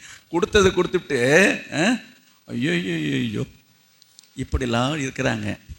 என்ன இதெல்லாம் ஆண்டவருடைய பார்வையில் பிரியம் இல்லாததுன்னு என்று நான் சொல்கிறேன். ஏங்க யாருங்க ஆண்டவரை பார்க்குறாங்க? ஆண்டவரை எப்போ பார்க்குறாங்க தெரியுமா? கல்யாணம்லாம் எல்லாத்தையும் ஏற்பாடெல்லாம் பண்ணிவிட்டு ஏதாவது சொன்னாங்க, இங்கே பாரு பாஸ்டர், எல்லாம் நாங்கள் ஏற்பாடு பண்ணிட்டோம், எல்லாம் நடந்துகிட்ருக்கு, நீங்கள் கரெக்டாக அந்த நேரத்துக்கு ஒரு ஜெபம் பண்ணிவிட்டு நீங்கள் போயிடுங்க பாஸ்டர். ஏன்னா நாங்கள் இருந்துடக்கூடாது. இங்கே பாருங்கள், அந்த வார்த்தையை பாருங்கள். நீங்கள் ஜெபம் பண்ணிவிட்டு இருங்கன்னு சொல்ல மாட்டாங்க, நீங்கள் ஜெபம் பண்ணிவிட்டு போயிடுங்க பாஸ்டர். எதுக்கு அது சொல்கிறாங்கன்னா, இந்த கன்றாவிலாம் நீங்கள் பார்த்துட்டு இருப்பீங்க, அப்புறம் நீங்கள் போய் பிரசங்கம் பண்ணுவீங்க, இதெல்லாம் சொல்லிட்டு இருப்பீங்க. இதெல்லாம் என்னங்க இது? வந்தோமா போனோமா பார்த்தோமான ஒரு மெஜஸ்டிக்காக ஒரு கௌரவமாக நீங்கள் போயிடுங்க பாஸ்டர் சொல்லாமல் என்ன பண்ணுது? நீங்கள் ஒரு ஜெபம் பண்ணிட்டு போயிடுங்க பாஸ்டர், நாங்கள் அதெல்லாம் நாங்கள் பார்த்துக்குறோம். விசுவாசிகளுக்கு தான் நான் பேசிகிட்டு இருக்கிறேன், உலகத்தார் இல்லை. உலகத்தாரை போல் இன்றைக்கி விசுவாசிகள் இருந்துகிட்டு இருக்கிறாங்க. லூக்கா எழுதின சுவிசேஷம் 16ஆம் அதிகாரம் ஒரு வசனத்தை நான் உங்களுக்கு சொல்லணும். இயேசு சொன்னதை நான் சொல்கிறேன். லூக்கா 16ஆம் அதிகாரம் 15வது வசனம். அவர்களை நோக்கி, இயேசு அவர்களை நோக்கி, நீங்கள் மனுஷர் முன்பாக உங்களை நீதிமான்களாக காட்டுகிறீர்கள். உங்களை நீதிமான்களாக காட்டுறீங்க. தேவனோ உங்கள் இருதயங்களை அறிந்திருக்கிறார். உங்க மனசை, உங்க இருதயத்தை ஆண்டவர் அறிந்து வச்சிருக்கார். நீங்க நல்லவனை போல காட்டிக்கிறீங்க, நல்லவங்களை போல நடிச்சுக்கிறீங்க. மனுஷருக்குள்ளே மேன்மையாக எண்ணப்படுகிறது, தேவனுக்கு முன்பாக அருவருப்பாய் இருக்கிறது. புரிஞ்சுங்க, இயேசு சொன்ன வார்த்தை இது. இன்றைக்கு ஊர் மெச்சிக்கணும், என் சொந்த பந்தம் மெச்சிக்கணும், உலகம் மெச்சிக்கணும், அதுதாங்க எனக்கு தேவை. ஏசுநாதர் எனக்கு ஆசீர்வாதத்துக்கு மட்டும் வந்துட்டால் போதும். அவர் மேலேருந்து எனக்கு ஒரு ஆசீர்வாதத்தை மட்டும் அனுப்பிட்டு அவர் கண்ணை மூடிக்க சொல்லுங்கள். யார்? அவர். நாங்கள் பண்ணுறதெல்லாம் அவர் பார்க்கக்கூடாது. அப்போ யார் பார்க்கணும்? இது ஊர் பார்க்கணும், ஊர் ஸ்தானம் பார்க்கணும், சொந்த மனசு பார்க்கணும், பங்காளி பார்க்கணும். எல்லாம் பார்த்து என்ன செய்யணும்? எல்லாம் பார்த்து என்னங்க செய்யணும்? புரியுதா இல்லையா? புரியல. மூக்கு மேலே விரல வைக்கணும். இந்த ஊரே பார்த்து என்ன செய்யணும்? நம்மளை பார்த்து மூக்கு மேலே விரலணும். அப்படி இருக்கணுமா? இன்னைக்கு அப்படி தான் இருக்கிறாங்க. இயேசு சொல்கிறாரு, இந்த மாதிரி என்ன போட்டிருக்கு? மனுஷருக்குள்ளே மேன்மையாக எண்ணப்படுவது தேவனுக்கு முன்பாக. அப்போ எதெல்லாம் உலகத்தில் உள்ள மனுஷர்கள் பெருமையாக நினைக்கிறாங்களோ, பெருமையாக நினச்சி அதை பாராட்டுறாங்களோ, அதுக்கு லைக் கொடுக்குறாங்களோ, ஸ்டேட்டஸ் வைக்கிறாங்களோ, என்னென்னமோ சொல்லிக்கிறாங்க. இதில் அதில் வேறு இருக்குங்க. ஆமாம், இதை போட்டு அது எத்தனை பேர் பார்த்தாங்கன்னு சொல்லி லைக் போட்டு அடாடா எப்படி போயிட்டுருக்கு பாருங்கள் உலகம். இதில் ஒரு பெருமை வேறு. எத்தனை பேர் பார்த்தாங்க தெரியுமா? நான் சொல்கிறேன், உனக்கு கர்த்தர் பார்த்தாரா? அதை யோசித்தியா? நீங்கள் ஊர் பார்க்கணும், உலகம் பார்க்கணும்னு நின்றுட்டு நீ ஸ்டேட்டஸ் போட்டுட்டு உட்காந்துக்கிற. உனக்கு கர்த்தர் பார்க்கணுமா? அந்த எண்ணம் இல்லையே. அப்புறம் எப்படிங்க வேண்டியதெல்லாம் நீ கேட்பதெல்லாம் உனக்கு கொடுப்பாரு? உன்னை நீ அலங்கரிக்க வேண்டிய சுவாபங்களால் அலங்கரிக்கணும், குணங்களால் உன்னை அலங்கரித்து கொள்ளணும். இன்றைக்கி எதெல்லாம் ஊரில் பெருமையாக பேசிக்கிறானோ அதெல்லாம் ஆண்டவர் என்ன சொல்கிறாரு? எனக்கு அது சகிக்கலப்பா, அதை பற்றி பேசாதப்பா. இன்றைக்கி நம்ம ஊர் சொல்கிறத தான் வச்சுக்கிட்டு பேசுகிறோம். ஊரே அசந்து போச்சுங்க. ஊரில் என்ன பேசிட்டாங்க தெரியுமா? பா, இவனை பேர் ஒரு கல்யாணம் நடத்த முடியாதுப்பா, இந்த ஊர்லேயே அந்த மாதிரி கல்யாணம் நடக்கவே இல்லையாப்பா, சே அப்படி பேசுகிறத தான் இன்றைக்கி பெருமையாக நினச்சிட்டு இருக்கிறாங்க. அப்படி பேசுகிறத விரும்புகிறாங்க, அதற்காக செலவு பண்ணுறாங்க, பிரயாசப்படுறாங்க. ஐயோ, இதில் கிறிஸ்தவ வட்டாரும் ரட்சிக்கப்பட்டவர்களும் பலியாகிறது தான் வருத்தமாக இருக்குது. இதெல்லாம் உலகத்தானே செஞ்சுட்டு போட்டுங்க, ஒரு ரட்சிக்கப்பட்டவன் செய்யலாமா? இன்றைக்கி ரட்சிக்கப்பட்ட விசுவாசிகள் கூட உலகத்தானை போல உலகத்துக்கு ஒத்த வேஷம் தரிக்காதுன்னு இருக்கு. அவங்கள போலவே காரியங்களை நடத்துறது, எல்லாரும் நம்மளை பாராட்டணும், மெச்சினும். இது உனக்கு ஆசீர்வாதமாக இருக்காது. இதனால் உனக்கு ஒரு பிரயோஜனமும் கிடையாது. எனவே நம்ம இங்கே வாங்க, இங்கே 1 தீமோத்தேயு 2ஆம் அதிகாரத்துக்கு வாங்க. என்ன படித்தோம்? 9ஆம் வசனம் படித்தோமா?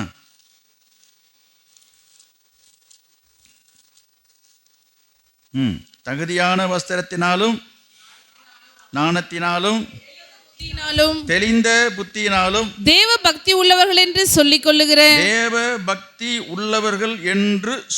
கொள்ளுகிற ஸ்திரீகளுக்கு ஏற்றபடியே. ஆமாங்க, உங்களை பற்றி 4 பேர் எப்படி சொல்லணும்னா, ஒரு பக்தி உள்ள அடக்கமுள்ள ஒரு நல்ல பொண்ணுங்க, நல்ல குடும்பத்துங்கன்னு ஒரு சாட்சி நமக்கு வேணும். சினிமா ஸ்டார் மாதிரி நடந்துடக்கூடாது. நீங்கள் தெருவில் ரோட்டில் நடந்து போகும்போது அது யாருங்க அங்கே போகுதுன்னு சொன்னாக்கா ஒன்று ஆவிக்குரியவன்னு சொல்லணும். அப்படி நடந்துக்கணும், அப்படி இருக்கணும்.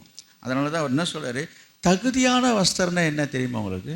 கடையில் போய் கேட்டு பாருங்களேன். எங்கேயாவது வெளியேறப்பட்ட வஸ்திரம்னா நம்ம போய் வரதான் கடையில் போய் கேட்குறோமே, ஏங்க விலை அதிகமாக இருக்கிற புடவை எடுத்து போடுங்க, எடுத்த உடனே உள்ளே நுழைஞ்ச உடனே. எந்த ஒரு துணி எடுத்தாலும் சரி, பேண்ட் ஷர்ட் இருந்தாலும் சரி, இல்லைங்க நல்ல அதிக காஸ்ட்லியாக எடுத்து போடுங்க. நான் கேட்குறேன், தகுதியான வஸ்திரம்னு ஒன்று போட்டிருக்குதே, நீங்கள் போய் கடையில் கேட்டு பாருங்களேன், தகுதியான வஸ்திரம்னு. அவன் முழிப்பான். அது என்ன தகுதியான வஸ்திரம்னா என்ன? தகுதியான வஸ்திரம்னா என்ன?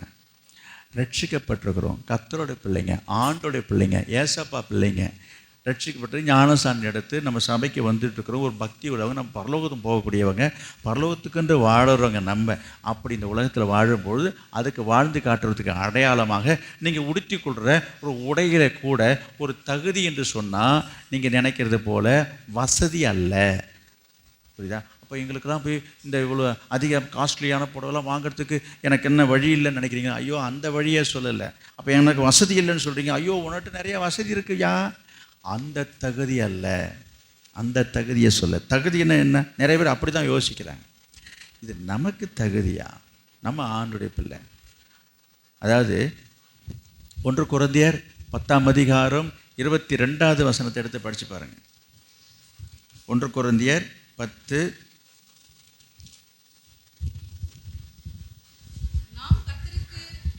நாம் கர்த்தருக்கு எரிச்சலை மூட்டலாமா? அவரிலும் நாம் பலவான்களா? எல்லாவற்றையும் அனுபவிக்க எனக்கு எனக்கு அதிகாரம் உண்டு. எனக்கு அதிகாரம் உண்டு. ஆகிலும் எல்லாம் தகுதியாயிராது. வந்துருச்சு பாருங்க, தகுதி. எல்லாவற்றையும் அனுபவிக்கிறதுக்கு நமக்கு என்ன உண்டு? ஏங்க நாங்கள்லாம் வாங்கக்கூடாதா? ஏங்க நாங்கள்லாம் போடக்கூடாதா? நாங்கள்லாம் செய்யக்கூடாதா? அப்படி சில பேர் கேட்பீங்க. ஐயா, உங்களெல்லாம் போடக்கூடாது, செய்யக்கூடாது, செய்யறதுக்கு இல்லைன்னு சொல்ல. ஆனால் அது நமக்கு தகுதி அல்ல. எல்லாவற்றையும் அனுபவிக்கிறதுக்கு எனக்கு என்ன உண்டு? அதிகாரம் இருக்கு. அதெல்லாம் உண்டு தான். அது நமக்கு வேண்டாம், நமக்கு இது வேண்டாங்க. நம்ம ஆண்டோட பிள்ளை. அப்படி அப்படி அப்படி இருக்கணும். இருக்குன்றதுக்காக நம்ம செய்கிறது இல்லை. அப்போ நம்ம யார் என்று நம்மளை விளங்க பண்ணணும் என்று சொன்னால், நீங்கள் கிறிஸ்தவர்கள், ஒரு கிறிஸ்துவை உடையவர்கள், கிறிஸ்துவின் பிள்ளைகள் என்பதை நம்ம வெளிப்படுத்தணும், விளங்க பண்ணணும், காண்பிக்கணும். புரியுதா? அதை விட்டுட்டு நீ எப்படி உன்னை காட்ட போகிறீங்க? இன்றைக்கி நிறைய பேர் உடுத்திக்கிற உடையின் மூலமாக தானே நம்ம யாருன்னு காட்ட முடியுது. சினிமா நடிகரை போகிற காட்ட விரும்புகிறீங்களா? இன்றைக்கு அதை பின்பற்றுறாங்க நிறைய பேர். அதுக்காக சொல்ல வந்தேன். திடீர்னு இந்த மாடலை மாற்றுறாங்க. திடீர்னு அதை பார்த்துட்டு இவங்களும் மாடலில் மாறுறாங்க. சினிமாவில் என்ன காட்டுறாங்களோ நினச்சா உடனே கை இது வரைக்கும் வச்சுக்கிறாங்க. திடீர்னு பார்த்தா கை இங்கே போயிடுதுங்க. சில பேர் கையே இல்லாமல் இருக்குதுங்க. உங்களை சொல்லலை, உலகத்தில் இருக்கிறத சொல்கிறேன். ஒரு நேரம் பார்த்தா கழுத்தோடு நெருக்க க்ளோஸ் நெக்குன்னு சொல்லுவாங்க. அப்படி நின்று போட்டு அடன பரவாயில்லையே அடக்கணும். அப்புறம் பார்த்தா முதுபூரா தெரியுதுங்க. இது என்ன இதுன்னு தெரியல எனக்கு. அது என்னது? அதாவது மாறுது, ஏறுது, இறங்குது, மாறுது. இது நமக்கு தகுதி இல்லைன்னு நான் சொல்ல வரேன். யாராவது எதையாவது போட்டுங்க, எதையாவது செஞ்சுட்டு அவங்கெல்லாம் போட்டுக்கிறாங்க, அவங்கெல்லாம் சேர்த்துக்கிறாங்களே. குறிப்பாக நிறைய பெண்கள் இந்த உடை உடுத்துகிற விஷயத்தில் ரொம்ப கவனம் அவசியம். என்ன செய்யணும்? நம்ம எப்படி நம்ம யாருன்றதை காட்டணும். இப்போ படித்தோம், தகுதியான வஸ்திரம் இருக்குதுங்க. குறிப்பாக வாலிப பிள்ளைகள் இந்த விஷயத்தில் டைட்டாக போட்டுட்டு வருது. இதெல்லாம் என்ன இது? அதுக்காக தொலைன்னு போட்டுட்டு வர சொல்லலை, தெரியுதுங்களா? நார்மலாக திட்டமாக நாசுக்காக அழகாக உடையை உடுத்தி கொள்ள பாருங்கள். உடை என்பது எதற்கு என்று சொன்னால் நம்ம உடலை மறைப்பதற்காகத்தான், சரிங்களா? உடலில் இருக்கிற உறுப்புகளை வெளியில் காட்டுறதுக்கு இல்லை. அதுக்கு நம்ம உடையை போட்டுக்க வேண்டிய அவசியம் இல்லையே. இன்றைக்கு எப்படி போய்கிட்டு இருக்குதுன்றது உங்களுக்கு தெரியும். அப்படிப்பட்ட காரியங்களுக்கு விசுவாசிகள், கர்த்தருடைய பிள்ளைகள், நான் சொல்கிறேன் நம்ம சபையில் இருக்கிற வாலிப பிள்ளைகளுக்கு அதுக்கு பலி ஆகவே கூடாது. மற்றவங்களை பார்த்து நான் வசனத்தை இப்படி திருப்பி நான் பேசுகிறேன். தகுதியான வஸ்திரம், இந்த லெக்கின்ஸ்ன்னு சொல்லிக்கிறாங்க, ரொம்ப டைட்டான பொருட்டு. இதெல்லாம் போட்டு சர்ச்சைக்கே முதல்ல வரக்கூடாது. அது போடவே கூடாது. என்ன கேட்டால் அந்த மாதிரி ட்ரெஸ் எல்லாம் போடக்கூடாது. போட்டுட்டு இங்கே வரவும் கூடாது. உடுத்துகிற விஷயங்களில் கவனம் ரொம்ப அவசியம். பக்தியை வெளிப்படுத்துகிறவர்களாக இருக்குங்க. நம்ம ஒன்றும் கவர்ச்சி காட்டுறதுக்கு வரல, இங்கே ஷூட்டிங் நடக்கலை, தெரியுதுங்களா? நம்ம வேறு எதுக்கு இங்கே வரல, வர்றதெல்லாம் கர்த்தரை ஆராதிக்க வந்திருக்கிறோம். அப்போ மற்றவருடைய கவனம், நம்முடைய பார்வையும் இருக்கும்படியாக தான் நான் வரணுன்னா அதுக்கு இந்த இடம் இல்லை. அது அப்படி நம்ம நடந்து கொள்வது தவறு. நாம் மற்றவங்களுக்கு இடராகவும் இருக்கக்கூடாது. வசனம் சொல்லுது, நீங்கள் மற்றவர்களுக்கு இடரலாக இருந்தால் உனக்கு ஐயோன்னு இருக்குது. சொல்லிகிட்டே போகலாம், வேண்டாம். எனவே நம்ம உடுத்துகிற விஷயங்களில் அதே போல் ஆண்களுக்கு அதிகமாக சொல்வதற்கு ஒன்றும் இல்லை. இருந்தாலும் நான் ஏற்கனவே சொன்னது தான் சொல்கிறேன். நம்ம சபையில் அப்படிலாம் கிடையாதுங்க, நம்ம சபையில் இல்லை. ஆனாலும் அதுக்கு நீங்கள் அடிமை ஆகிடக்கூடாது. நான் வாலிபர்களுக்கு சொல்கிறேன். நான் ஒரு இடத்துல ஒரு மீட்டிங்கில் பேசும்போது சொன்னது தான், ஏற்கனவே இங்கேயும் சொல்லியிருக்கிறேன்னு நினைக்கிறேன். உடை என்பது நம்ம உடலை மறைக்கிறதுக்குங்க. இந்த முட்டிக்கு இந்த 2 முழங்கால் முட்டிக்கிற 2 இடத்துலையும் கிழிச்சு விட்டானான்னு தெரில, அது கிழிஞ்சதுன்னு தெரில, இல்லை கீழே உழுந்து உழப்பெறிஞ்சு இந்த கிழிஞ்சதுன்னு தெரிலிங்க. அதை ஒரு பேண்ட்டுன்னு வச்சுட்டோம்னா, நான் ஒரு தடவை ஒரு கடைக்கு போயிட்டு ட்ரெஸ் எடுக்கும்போது நான் அதை எடுக்க போகலை. பக்கத்தில் ஒரு பையன் அதை கேட்குறான். நல்லா கவனிங்க, நான் ஒரு ட்ரெஸ் எடுத்துகிட்டு இருக்கிறேன், பக்கத்தில் அதுதான் வேணுறான், அது விலை கூடன்றான். எனக்கு ஒன்றுமே சொல்ல முடியல. ஐயோ, கிழிஞ்ச பேண்ட்டை வச்சுக்கிட்டு விலை கூடன்றான். நான் நீங்களே சொல்லி, இதெல்லாம் அநியாயமாக இல்லை இது ஏங்க? அதுக்கு என்னங்கன்றேன், அது சொல்கிறேன் ஏங்க, இப்போ இதுதாங்க ட்ரெண்டு, இதுதான் ஃபேஷனுங்க, பசங்களும் அதுதாங்க விரும்புகிறாங்க, அதனால் விலை ஏறி வச்சான். இதெல்லாம் கொடுமையாக இருக்குங்க. எங்கே எவனே பைக்கில் போகும்போது எங்கேயோ ஊழ்ந்து கிழிஞ்சிருக்கும். நான் நினைக்கிறத சொல்லிடுறேன். அதை ஒருத்தன் பார்த்துருப்பான். பார்த்த உடனே என்ன ஆயிடுச்சு, அது ஒரு ஃபேஷன் ஆகிட்டுது. இதெல்லாம் அசிங்கமாக இல்லை, பித்துக்குழி மாதிரி, பைத்தியம் மாதிரி. அவன் தான் இந்த கிழிஞ்சதெல்லாம் போட்டுட்டு போவான். இதில் போய் வாலிப பிள்ளைகளை போய் எப்படி இதில் இருக்கிறாங்கன்னு எனக்கு தெரியல. இதில் என்ன அழகு இருக்குன்னு எனக்கு விளங்கலைங்க. என்னை பற்றி நீங்கள் என்ன வேணால் நினச்சிட்டு போங்க. இதில் என்ன அழகு இருக்குன்னு 2 முட்டிக்கு கீழே கிழிஞ்சு நாராக தொங்குதுங்க. அது ஒரு பேண்ட்டுன்னு போட்டு போகிறாங்க. நம்ம பசங்க அப்படி யாரும் கிடையாது. ஏன்னா நாம் இதெல்லாம் இறையாகக்கூடாதுன்னு சொல்கிறேன். இந்த மாதிரி நிறைய சொல்லிக்கிட்டு போகலாங்க. ட்ரெஸ் போடுற விஷயங்களில், அது மாதிரி ஹேர் ஸ்டைலில் கூட அப்படி தான். அந்த நாட்களில் நான் சிறு வயதாக இருக்கும்போதெல்லாம் பார்த்தீங்கன்னா நல்லா ஷார்ட்டாக கட் பண்ணுவாங்க. அப்போல்லாம் அதுக்கு பேரே வேறு மாதிரி சொல்லுவாங்க. அதெல்லாம் இப்போ போய் வருவோம், ஹிப்பி வந்தது, அப்புறம் இன்னும் வந்து ஸ்டெப் கட்டிங் வந்தது. அதெல்லாம் வந்து இப்போ திரும்பி அது சடுறன்னு மேலே ஏறி போயிடுச்சுங்க. அது தப்பு இல்லை இந்த கட்டிங்கில். ஆனால் இந்த குருவி கூடு கட்டுற மாதிரி அங்கே ஒரு சிண்டு வைக்கிற மாதிரி ஒன்று வச்சுக்கிட்டு அது ஒரு ஸ்டைலு. இதில் தலையும் சீவுறது கிடையாது, எண்ணெயும் தடவுறது கிடையாது. இதெல்லாம் ஒரு ஸ்டைலு. நான் சொல்கிறேன், நம்ம சபையில் வாலிப பிள்ளைங்க இருக்கிறேன், இதெல்லாம் பார்த்து நீங்கள் அதுக்கு இரையாகாதீங்க. இந்த வசனத்தை படிங்க, 23, 1 கொரிந்தியர் 10:23. சீக்கிரம். எல்லாவற்றையும் அனுபவிக்க எனக்கு அதிகாரம் உண்டு, எல்லாம் பக்தி விருத்தியை உண்டாக்காது. ஆயிராது. எல்லாவற்றையும் அனுபவிக்க எனக்கு அதிகாரம் உண்டு. அனுபவிக்க எனக்கு அதிகாரம் உண்டு. ஆகிலும் எல்லாம் பக்தி விருத்தியை உண்டாக்காது. எல்லாம் பக்தி விருத்தியை உண்டாக்காது. அதை தான் இப்போ சொல்ல வந்தேன். நீ போட்டு இருந்த பேண்டை பார்த்த உடனே எனக்கு பக்தியாக வரும்? சொல்லுங்களேன். இப்போ கிழிஞ்ச பேண்டை போட்டான், ஐயோ பாவம் யார் விட்டு பிள்ளையே தெரில, ஒரு நல்லதாக ஒரு துணி எடுத்து கொடுக்க மாட்டாங்கன்னு என்ன நினச்சிட்டு போவான். உனக்கு தெரியுது அது ஃபேஷன் ஸ்டைலுன்னு, தெரியாதவன் என்ன நினச்சிட்டு போவான், பாவம் இந்த பிள்ளை என்னது ஒரு நல்லதாக யார் பற்ற பிள்ளையே தெரில ஒரு நல்ல துணியை கட்டிட்டு போய் சிரிப்பு தான் வருது நமக்கு இல்லை? அதே போல தான் பெண்களுடைய விஷயங்களையும் சொல்கிறாங்க. அப்படி செய்யக்கூடாது. இதெல்லாம் நமக்கு என்னத்தை உண்டாக்காது, அதை தான் சொல்ல வந்தேன். அப்போ நம்ம உடுத்தி கொண்டு போகிற உடையினாலே பார்க்குறவங்களுக்கு ஒரு பக்தி வரணும். நம்மளை பார்க்கும்போது ஒரு பக்தி உண்டாகணும். உங்களை பார்க்கும்போது தப்பு செய்வதற்கு பாவம் செய்வதற்கு தூண்டப்படக்கூடாது. உங்களை பார்க்கும்போது ஏங்க நீங்கள் வயசு என்ன ஆச்சுங்க, ஏன்னா நாங்கள் சன்னியாசின்னு நினச்சிட்றீங்களா அப்படின்னு நினைக்கக்கூடாது. தவறு, அது தவறு. அப்படி நம்ம அந்த எண்ணத்தோடு நம்ம நடந்து கொள்வது செயல்படுறது தப்பு, அது பாவம். புரியுதா? மற்றவருடைய கவனத்தை இருக்கணுன்றதுக்காக கர்த்தர் பார்க்குறார். எனவே மற்றவருடைய ஆசைகளை தூண்டும்படியாக ஈர்க்கும்படியாக நம்ம ஆடை அணிவது பாவம். வசனத்தின்படி நான் சொல்கிறேன், இடரில் வருவது அவசியம். யாரால் இடரில் வருவதோ அவனுக்கு ஐயோ. அப்போ நீ மற்றவங்க கண்ணுக்கு நீ இடரில் உண்டாக்குறன்னா நீ பாவம் செய்கிற. எனவே இதெல்லாம் அலங்காரம் என்கிற போர்வையில் இன்றைக்கு இந்த கலாச்சாரம் சீர்கட்டு போய்கொண்டு இருக்கிறது என்பதற்காக நான் இந்த நேரத்தை சொல்கிறேன். இதெல்லாம் கேட்டால் இன்றைக்கி லேட்டஸ்ட்டு ஃபேஷனு. நீங்களாம் யார் என்ன, நீங்களாம் அந்த காலத்தில் இருக்கீங்க, நாங்களாம் அந்த காலத்தில் இருக்கிறோமா, இவங்கெல்லாம் இந்த காலத்தில் இருக்கிறாங்களாம். எந்த காலத்தில் இருந்தாலும் சரி, இயேசு கிறிஸ்து நேற்றும் இன்றும் என்றும் மாறாதவர். நம்ம என்றைக்கும் ஒரே மாதிரி இருக்கணும். கர்த்தருக்காக வாழணும், கர்த்தருக்காக ஜீவிக்கணும், கர்த்தருக்கு பிரியமாக நடக்கணும், கர்த்தருக்கு பிரியமானது நம்ம செய்யணும். நம்ம செய்கிற காரியங்கள், நம்ம உடுத்துகிற உடையில் ஆண்டவர் பிரியப்படுகிறாரா என்று நம்ம பார்க்கணும். அதை பார்த்து நம்ம சந்தோஷப்படணும். அந்த எண்ணத்துக்கு வாங்க, கர்த்தர் உங்களை ஆசீர்வதிப்பார். எனவே நம்ம என்ன செய்யணும்? குணசாலியாக இருக்கணும். இந்த குணத்தினால உங்களை அலங்கரிக்கணும். அப்படிப்பட்ட அலங்கரிப்பு தான் கர்த்தருடைய பார்வையில் என்னவாக இருக்குன்னு சொன்னேன், விலையேறப்பட்ட அலங்கரிப்பாக இருக்குன்னு சொன்னேன்.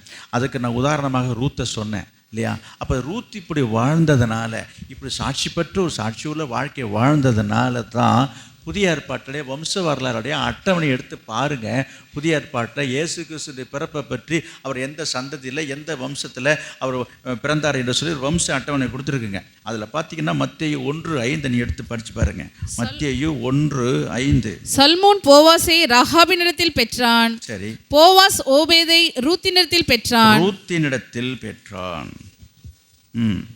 அந்த வம்சத்தில் தான் இயேசு கிறிஸ்து பிறக்கிறார் இல்லையா? இப்போ நான் என்ன சொல்ல வருகிறேன்னு கேட்டிங்கன்னா, இதில் என்னங்க இருக்குது அப்படின்னு கேட்கலாம். நீங்கள் வந்து இந்த வம்ச வரலாறு பட்டியலை எடுத்து படித்து பாருங்கள். எல்லாம் ஆண் வர்க்கமாக தான் வரும். அவன் இவனை பெற்றான், இவன் அவனை பெற்றான் என்று மாறி மாறி மாறி வருது. நீங்கள் படித்து பார்த்தீங்கன்னா தெரியும். இப்போ படிக்க வேண்டாம், படித்து பாருங்கள். நீங்கள் வேணால் வீட்டில் போயிட்டு 1-2 இடத்துல மட்டும்தான் பெண்கள் பேரே இருக்குது. இந்த ராகாப்ன்ற பேர் இருக்குது, ஒரு பெண்மணி பேர். அதுக்கப்புறமா பார்த்தீங்கன்னா ரூத்து பேர் இருக்குது. கொஞ்சம் யோசித்து பாருங்கள். இன்னொரு இடத்துல இன்னொரு பேர் இருக்குது, இல்லைன்னு சொல்ல. ஆனால் அப்போ இதுக்கு காரணம் என்ன? அந்த வம்ச வரலாற்றில் வம்ச அட்டவணையில் ரூத்தினுடைய பெயரும் இருப்பதற்கான காரணம் என்ன என்பதை யோசிக்கணும். சாதாரண விஷயமா நீங்கள் நினைக்கிறீங்களா? சொல்லுங்கள். இதெல்லாம் ஒரு மேன்மைக்குரிய விஷயம் இல்லையா? இன்றைக்கி உங்கள் பேர் வந்து ஹானர் போர்டில் இருக்குன்னா, பாருங்கள் என் பேர் இருக்குன்னு நம்ம சந்தோஷப்பட்டுக்கிறோம்.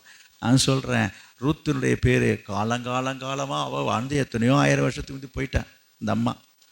இன்றைக்கும் நம்ம அதை படிக்கிறோம். இன்றைக்கும் வேத புத்தகத்தில் உங்கள் பெயர் நிரந்தரமாக இருக்கிறது. இப்படி இடப்பட்டிருக்க காரணம் என்ன? அவள் ஊரில் மட்டும் சாட்சி பெறலை. சொல்கிறாங்களே, ஊராரெல்லாம் சொன்னாங்கன்னு நாங்கள் இப்போ படித்தோம். ஊரே என்ன சொல்கிறது? கர்த்தரே சொல்கிறார். நான் உங்களுக்கு சொல்கிறேன், அப்படிப்பட்ட ஒரு குணசாலியாக நீங்கள் மாறணும், வாழணும். அந்த குணங்கள் உங்களுக்குள்ளே உருவாகணும். அப்படி ஒரு சுவாபங்களை வெளிப்படுத்தணும். அப்படி உங்களை அலங்கரித்து கொள்ளணும். அப்போ உங்கள் வாழ்க்கை, குடும்பம் ஆசீர்வாதமாக இருக்கும். அப்பொழுது வேண்டும் என்று நீங்கள் கேட்பதெல்லாம் உங்களுக்கு கொடுக்கப்படும். சரிங்க, இவ்வளோ நேரம் பெண்களுக்கு சொன்னதை போலவே போயிடுச்சு. பெண்களும் நினைப்பீங்க, சகோதரின்னு நினைப்பீங்க, பார்த்தீங்களா இந்த ஆம்பளை பற்றி சும்மா அங்கே ரெண்டு டச் பண்ணார தவிர எல்லாம் நம்மளுக்கே சொல்கிற மாதிரி இருக்குன்றிருக்கேன். நான் ஆண்களுக்கும் ஒரு காரியத்தை சொல்லி நான் முடிச்சுக்கிறேன். பார்க்கலாம், யோபுவின் புத்தகம் 42ஆம் அதிகாரம்.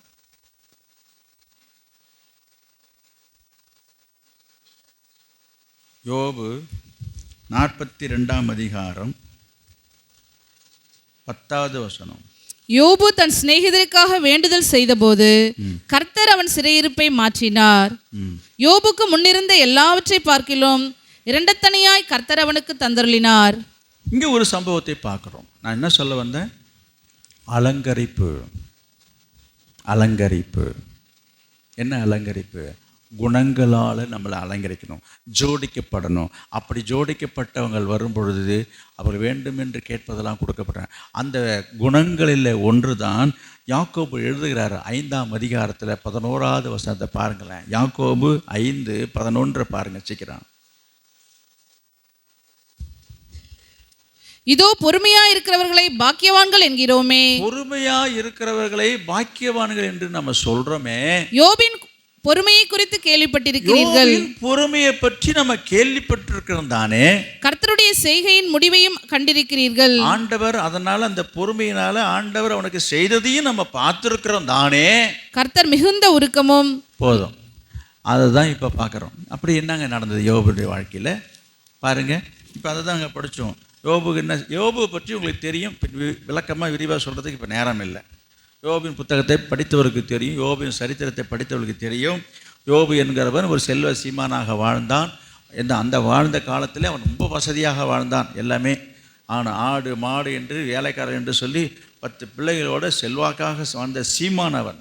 அவன் வாழ்க்கையில் ஒரு பெரிய சோதனை வந்தது. பிசாசு வந்து சோதனை பண்ணுனா, அதுக்கப்புறம் பிள்ளைகள்லாம் அவன் இறந்து போனாங்க. ஆடு மாடுகள் எல்லாமே இழந்து போனான். குடும்பமே இழந்து போச்சு. கட்டின மனைவியே அவனை பார்த்து என்ன சொல்கிறா, செத்துப்போய் என்று சொல்கிற அளவுக்கு சபிக்கப்பட்ட ஒரு நிலைமையில், பரிதாபமான நிலையில் உட்கார்ந்துருக்கிறான். இப்படிப்பட்ட நிலையிலும் கூட யோபு தன் நாவினாலே பாவம் செய்யவில்லை என்று சொல்லி வேதத்தில் பார்க்குறோம். அவ்வளவு பொறுமையாக இருந்ததுனால கர்த்தரே அவனை குறித்து ஒரு பெரிய சாட்சி சொல்கிறதையும் நம்ம பார்க்குறோம். என்னது, யோபு போல ஒரு பொறுமையானவனே கிடையாது. அப்போ பொறுமை என்ற இந்த குணத்தினால நன்மையை பெற்றுக்கொண்டான் என்று நான் சொல்கிறேன். சரி, என்ன பொறுமை, அவர் என்ன நன்மையை பெற்றுக்கொண்டார் என்று சொல்லி பார்த்தீங்கன்னா 12வது வசனத்தை பாருங்க. யோபு 42 கர்த்தர் யோபின் முன்னிலைமையை பார்க்கிலும் அவன் பின்னிலைமையை ஆசீர்வதித்தார். 14,000 ஆடுகளும் 6,000 ஒட்டகங்களும் 1,000 ஏர்களும் 1,000 கழுதைகளும் அவனுக்கு உண்டாயின. யோபு என்ன செய்தார்? தன்னுடைய சிநேகிதருக்காக வேண்டுதல் செய்தான். எதற்காக? அவனுக்கே 1008 பிரச்சனைங்க. அவனுடைய வாழ்க்கையில் அவன் குடும்பத்தில் எல்லாத்தையும் இழந்து அவனே நொந்து போய் உட்காந்துருக்கிறான். எவனாவது எங்கேயாவது எப்படியாவது எக்கடாவது போராண்டி இருக்க வேண்டியதான். இப்படி தான் சில பேர் இருக்கிறாங்க. இன்றைக்கி பார்த்தீங்கன்னா ஒவ்வொருத்தரும் இப்போ இன்றைக்கி பார்த்து பாருங்கள், எனக்கு என் பிரச்சனை நான் என்னத்தை பார்க்குறது. இன்றைக்கு சில ரட்சிக்கப்பட்டிருக்கிற விசுவாசிகள் கூட சிலருடைய மனதில் இருக்க எண்ணங்களை நான் சொல்லுகிறேன். என்னவென்று சொன்னால், நம்ம உண்டு, என் வேலை உண்டு, என் குடும்பம் உண்டு, என் பிள்ளை உண்டுன்னு சொல்லி எந்த விஷயத்துலையும் கண்டுக்க மாட்டாங்க. யாரை பற்றியும் கவலைப்பட மாட்டாங்க.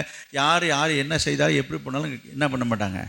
அதை பற்றி கவலைப்படாத ஆட்கள்லாம் இருக்கிறாங்க. இருந்துட்டு என்ன சொல்லுவாங்க, எனக்கு ஏன் இப்படி நடந்தது, நான் தான் இப்படி கஷ்டப்படுறேன், எனக்கு தான் இப்படி இருக்குது என்று சொல்லி தனக்கு நடக்காத கிடைக்காத காரியங்களை குறித்து முறுமுறுக்கிறதும் வருத்தப்படுறதும் புலம்புற நபர்கள்லாம் இருக்கிறாங்க. ஆனால் அடுத்தவங்களை பற்றி என்ன செய்கிறதில்ல, எதை குறித்து சிந்திக்கிறது இல்லை, விசாரிக்கிறது இல்லை, கண்டுக்கிறது கிடையாது, கவலைப்படுறது கிடையாது. யாரும் எப்படியாவது போனால் நிறைய இடம் போனால் என்ன, வளம் போனால் எனக்கு என்னன்ற சூழ்நிலை சுயநலத்தோடு வாழ்ந்து கொண்டிருக்கிறாங்க. விசுவாசிகள் ஒரு சிலர் அப்படி இருக்கிறாங்க. யாரை பற்றி எனக்கு என்னங்க இருக்கு என்று சொல்லி அப்படி இருக்கக்கூடாது. ஒரு சம்பவத்தை நான் சொல்கிறேன். ஒரு பள்ளிக்கூடத்தில் ஒரு ஆசிரியர், ஒரு வாத்தியார், பள்ளியில் அவங்க 50 அந்த ஒரே கிளாஸில் 50 மாணவர்கள் படிக்கிறாங்க. அவங்களுக்கு ஒரு நல்ல நீதி போதனையை, ஒரு நல்ல நெறியை சொல்லிக் கொடுப்பதற்காக ஒரு சம்பவத்தை செய்தார். என்ன செய்தார்? 50 பலூன் வாங்கினார். 50 பலூனை வாங்கி நல்ல காற்று ஊதினார். ஊதி கட்டியாச்சு. 50 பசங்கள்ட்டையும் கொடுத்தார். 50 மாணவர் கையில் இந்த 50 பலூனை கொடுத்தாச்சு. கொடுத்து சொன்னார், எல்லாரும் அவங்கவுங்க பேரை அந்த பலூனில் எழுதுங்கன்னாரு. யாராட்ட இருக்க அவங்கவுங்க அவங்க பேரை இந்த கொடுத்த அந்த பலூனில் எழுதுனாங்க. கொடுத்து அந்த பலூனில் அவங்க பேரை எழுதியாச்சு. எழுதின பிற்பாடு வாத்தியார் சொன்னார், இந்த பலூனை இப்போ பறக்க விடுங்கன்னாரு. நூல் போட்டு கட்டியாச்சு இல்லையா, பறக்க விடுங்க. எல்லாம் அப்படி தூக்கி விட்டு அவங்களுக்கு தான் தெரியும் இந்த பிள்ளைங்க விளையாடுறது. 50 பேரும் 50 பலூனை அப்படி தூக்கி பறக்க விட்டாங்க. பாரு, அப்படியே அழகாக எப்படி இருக்குன்னு பாருங்க. அழகாக இருந்துச்சுங்க, பறக்குது. அப்படியே உள்ள பறந்து இருந்துச்சு. பறந்து அப்படியே கீழே வந்து விழுந்துச்சு. ஆசிரியர் சொன்னார், இங்கே பாருப்பா, அவங்க பேர் உள்ள பலூனை போய் கண்டுபிடிச்சி எடுத்துருவாங்கன்னாரு. கவனிக்கிறீங்களா? எல்லாம் போகிறாங்க ஒரே நேரத்தில். இங்கே வருங்க, மொத்தம் 50 பலூன்னு இருக்கிறது 50 பசங்க எல்லாம் ஒரே நேரத்தில் போகும்போது என்ன நடந்திருக்குன்றது பாருங்க. ஒரே குழப்பம். அவங்க பேர் உள்ளதை எடுக்கணும். எடுக்கிறதுக்கு 5 நிமிஷம் 10 15 1/2 மணி நேரம் ஆகி எடுக்க முடியலைங்க. ஏதோ 1 2 ஒரு சில பேருக்கு கிடச்சிச்சிங்க. மீதி பலூனை அதை எடுத்து பார்த்தா இதை எடுத்து பார்க்குறாங்க. நேரம் தான் ஓடுதே தவிர எடுக்கவே முடியலைங்க. நேரம் அதிகமாகிட்டு இருக்குங்க. ஆனால் எடுக்கிறதுக்கு முயற்சி பண்ணுறாங்க. முயற்சி பண்ணினாலும் நீங்களே சொல்லுங்களேன், ஒவ்வொரு பலூனை எடுத்து என்ன செய்யணும்? அவங்க பேரை பார்த்து இல்லை எடுக்கிறதுக்குள்ளே போதும் ஆகிடுது. அவங்க பலூன் தான் எல்லாம் ஒன்றால் மிங்கில் ஆகிடுச்சு, கலந்து போச்சுங்க. வாத்தியார் கூப்பிட்டார், இங்கே வா, இங்கே பாருப்பா, 1/2 மணி நேரமாக நீங்கள் போராடிட்டு கிடைக்கிறீங்க உங்கள் பலூன் எடுக்கிறதுக்கு. இப்போ நான் சொல்கிறேன், நீங்கள் என்ன செய்கிறீங்க? நீங்கள் போய் ஒரு பலூனை எடுங்க. எந்த பலூனாக இருந்தாலும் பரவாயில்ல, உங்கள் கையில் எந்த பலூன் கிடைக்குதோ அந்த பலூனை எடுங்க. எடுத்தாச்சா? எடுத்துட்டு அதில் என்ன பேர் போட்டிருக்குன்னு பாருங்கள். பார்த்தாச்சா? அந்த பேருக்கு உள்ளவன்கிட்ட கொண்டு போய் அந்த பலூனை கொடுங்கன்னாரு. புரியுதா? என்னாச்சு? இப்போ எல்லாரும் அவன் போனான், அவன் கையில் என்ன கிடைச்சதோ அந்த பலூன் எடுத்தான், பேரை பார்த்த உடனே யாருன்னு தெரியுதா, டக்குன்னு கொண்டு போய் கொடுத்தான். இப்போ என்ன நடந்திருக்குன்றது உங்களுக்கு புரியும். அவ்வளோ சீக்கிரமாகவே அவங்கவுங்க பலூனு அவங்க கைக்கு வந்துடுச்சு. முதல்ல போய் தன்னுடையது என்று தேடும் பொழுது அவ்வளோ எளிதாக கிடைக்கல. அப்போ இதுலேருந்து என்ன தெரியுது? மற்றவங்களுக்கு கொடுக்கும் பொழுது நமக்கு கிடைக்க வேண்டியது கிடைக்கும். மற்றவங்களுக்காக நம்ம வேண்டுதல் செய்யும் பொழுது நமக்கு கிடைக்க வேண்டியது கிடைக்கும். யோபு தன் சிநேகிதருக்காக என்ன செய்தான் பார்த்தோம். புரியுதா உங்களுக்கு? அப்போ நமக்கு எப்போ பார்த்தாலும் எனக்கு கஷ்டமாக இருக்குது, என் குடும்பத்தில் கஷ்டமாக இருக்குது, எனக்கு ஒரே பிரச்சனையாக இருக்குது, எனக்கே உடம்பு சரியில்லை, எனக்கே மூக்கு சளியாக இருக்குது, எனக்கே நெஞ்சை வலிக்குது, வயிற்று வலிக்குது, நான் எங்கே ஊழியத்துக்கு போகிறது, நான் எந்த விசிட்டிங் போகிறது. சிலர் சொல்லுவாங்க, எனக்கே காலை வலிக்குதுங்க. ஒரு விசுவாசியை போய் பார்த்துட்டு வரணுன்னாக்க எனக்கே உடம்பு சரியில்லை, நான் குளுக்கோஸ் போட்டுட்ருக்குறேங்க. நான் சொல்கிறேன் ஒரு பேச்சுக்கு, நீ எதுவாக இருந்தாலும் சரி, மற்றவங்களுக்கு நீ செய்தால் கர்த்தர் உனக்கு செய்வார். இங்கே என்ன பார்க்குறோம்? யோபு என்ன செய்தான்னு பார்த்தீங்க, படிச்சிங்க. தன் சிநேகிதருக்காக வேண்டுதல் செய்தான். இவன் சிநேகிதருக்காக இவன் வேண்டுதல் செய்ய வேண்டிய அவசியம் என்னன்றதான் பாயிண்ட்டு. ஆனால் அங்கே பார்த்தோம், கர்த்தர் சொல்கிறாரு, கர்த்தர் தான் சொல்கிறாரு. அங்கே எழுதியிருக்கு, நீங்கள் வேணால் பார்த்தீங்கன்னா தெரியும். அங்கே சொல்கிறாரு,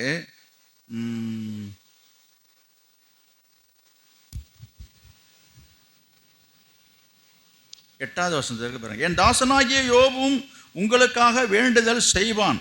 நான் அவன் முகத்தை பார்த்து உங்களை உங்கள் புத்தியினத்துக்கு தக்கதாக நடத்தாதிருப்பேன். என் தாசனாகிய யோபு பேசினது போல் நீங்கள் என்னை குறித்து நிதானமாய் பேசவில்லை என்றார். கர்த்தர் சொல்கிறாரு. யோபு என்ன செய்தான்? யோபு மன்றாடலை, என்னது போராடலை, வாக்குவாதம் பண்ணலை. அவன் அப்படிப்பட்ட இவன் இப்படிப்பட்ட, இவனுக்கெல்லாம் போய் நான் ஜெபம் பண்ணணுமா, இவனுக்கு ஜெபம் பண்ணி எனக்கு என்ன நடக்க வேண்டியது இருக்குது, எனக்கே அவன் பிரச்சனை, இப்படிலாம் சொல்லலை. யார் எப்படி நான் உங்களுக்கு சொல்கிறேன், யார் உங்கள் பார்வையில் எப்படி நடந்தாலும் எப்படி இருந்தாலும் அவங்களுக்காக நீங்கள் வேண்டுதல் செய்யுங்க. அவங்க வாழ்க்கை மாறுதோ இல்லையோ உங்கள் வாழ்க்கை மாறும். நான் சொல்கிறது புரியுதா உங்களுக்கு? நீங்கள் அப்படி வேண்டுதல் செய்யும் பொழுது அவங்க மாறுறாங்களோ மாறலையோ, அவங்க மாற மாட்டாங்க. அவங்க மாறலனாலும் பரவாயில்ல, நீ ஜெபம் பண்ணு. இதனால் எனக்கு என்ன நன்மை? உனக்குத்தான் நன்மை. யோபு தன் சிநேகிதருக்காக வேண்டுதல் செய்ததுனால யோபுக்கு தான் நன்மை கிடைச்சது. யோபு கர்த்தர் என்ன செய்தார்? யோபுடைய சிறையிருப்பை மாற்றினதோடு மட்டுமல்ல, அவன் இழந்து போனது எல்லாவற்றையும் என்ன செய்தார்? 2 கொடுத்தார். இப்போ நீங்கள் என்ன செய்யணும்? நான் எங்கே வரேன்னா, நான் குணங்களுக்கு வரேன். அலங்கரிப்புக்கு வரேன். என்ன குணம்? அழியாத அலங்கரிப்பாக இருக்கிறத சாந்த குணம், அந்த பொறுமைக்கு வரேன். பொறுமைக்கு சான்றாக வாழ்ந்தவன் யோபு. அப்போ யோபு என்ன செய்தான்? நான் ஒரு பெண்மணியை எடுத்து நான் சொன்னேன், ரூத் என்கிற ஒரு பெண்மணியை வைத்து சொன்னேன். திரும்ப நான் ஆண்களுக்கு ஒரு உதாரணத்துக்காக தான் நான் யோபு எடுத்து சொல்கிறேன். அப்போ அலங்கரிப்பு என்பது ஆண்களுக்கும் நிதானம் வேணும், பொறுமை வேணும், அமைதி வேணும், மற்றவர்களுக்காக வேண்டுதல் செய்யணும். நீங்கள் ஜெபம் பண்ணுறீங்களா? எப்போ பார்த்தாலும் என் குடும்பம், நம்ம பிள்ளை, நான் உண்டு, என் வேலை உண்டு, என்னது என் குடும்பம் உண்டு, என் பிள்ளை உண்டு, இப்படி சிலர் சுயநலத்தோடு வாழ்ந்து கொண்டிருக்கிறீங்க. தேவனுக்கு அது பிரியமில்லை. மற்றவர்களுக்காக என்று சொல்ல, மற்றவர்களுக்கு ஆண்டவர் ஏன் அப்படி செய்ய சொல்கிறாரு என்று சொன்னால், கவனிங்க, நீங்கள் ஆசீர்வதிக்கப்பட வேண்டும் என்பது ஆண்டவர் நோக்கம். உங்களால் அவங்க ஆசீர்வதிக்கப்பட வேண்டும் என்பது ஆண்டவர் நோக்கம் அல்ல. நீங்கள் ஆசீர்வதிக்கப்படணும் தான். அப்புறம் எதுக்கு ஜெபிக்க சொல்கிறார் அவர்? அவர்களும் ஆசீர்வதிக்கப்படலாம், ஆசீர்வதிக்கப்படாமலும் போகலாம். ஆனால் ரொம்ப முக்கியமானது நாம் ஆசீர்வதிக்கப்படணுன்றது தான்.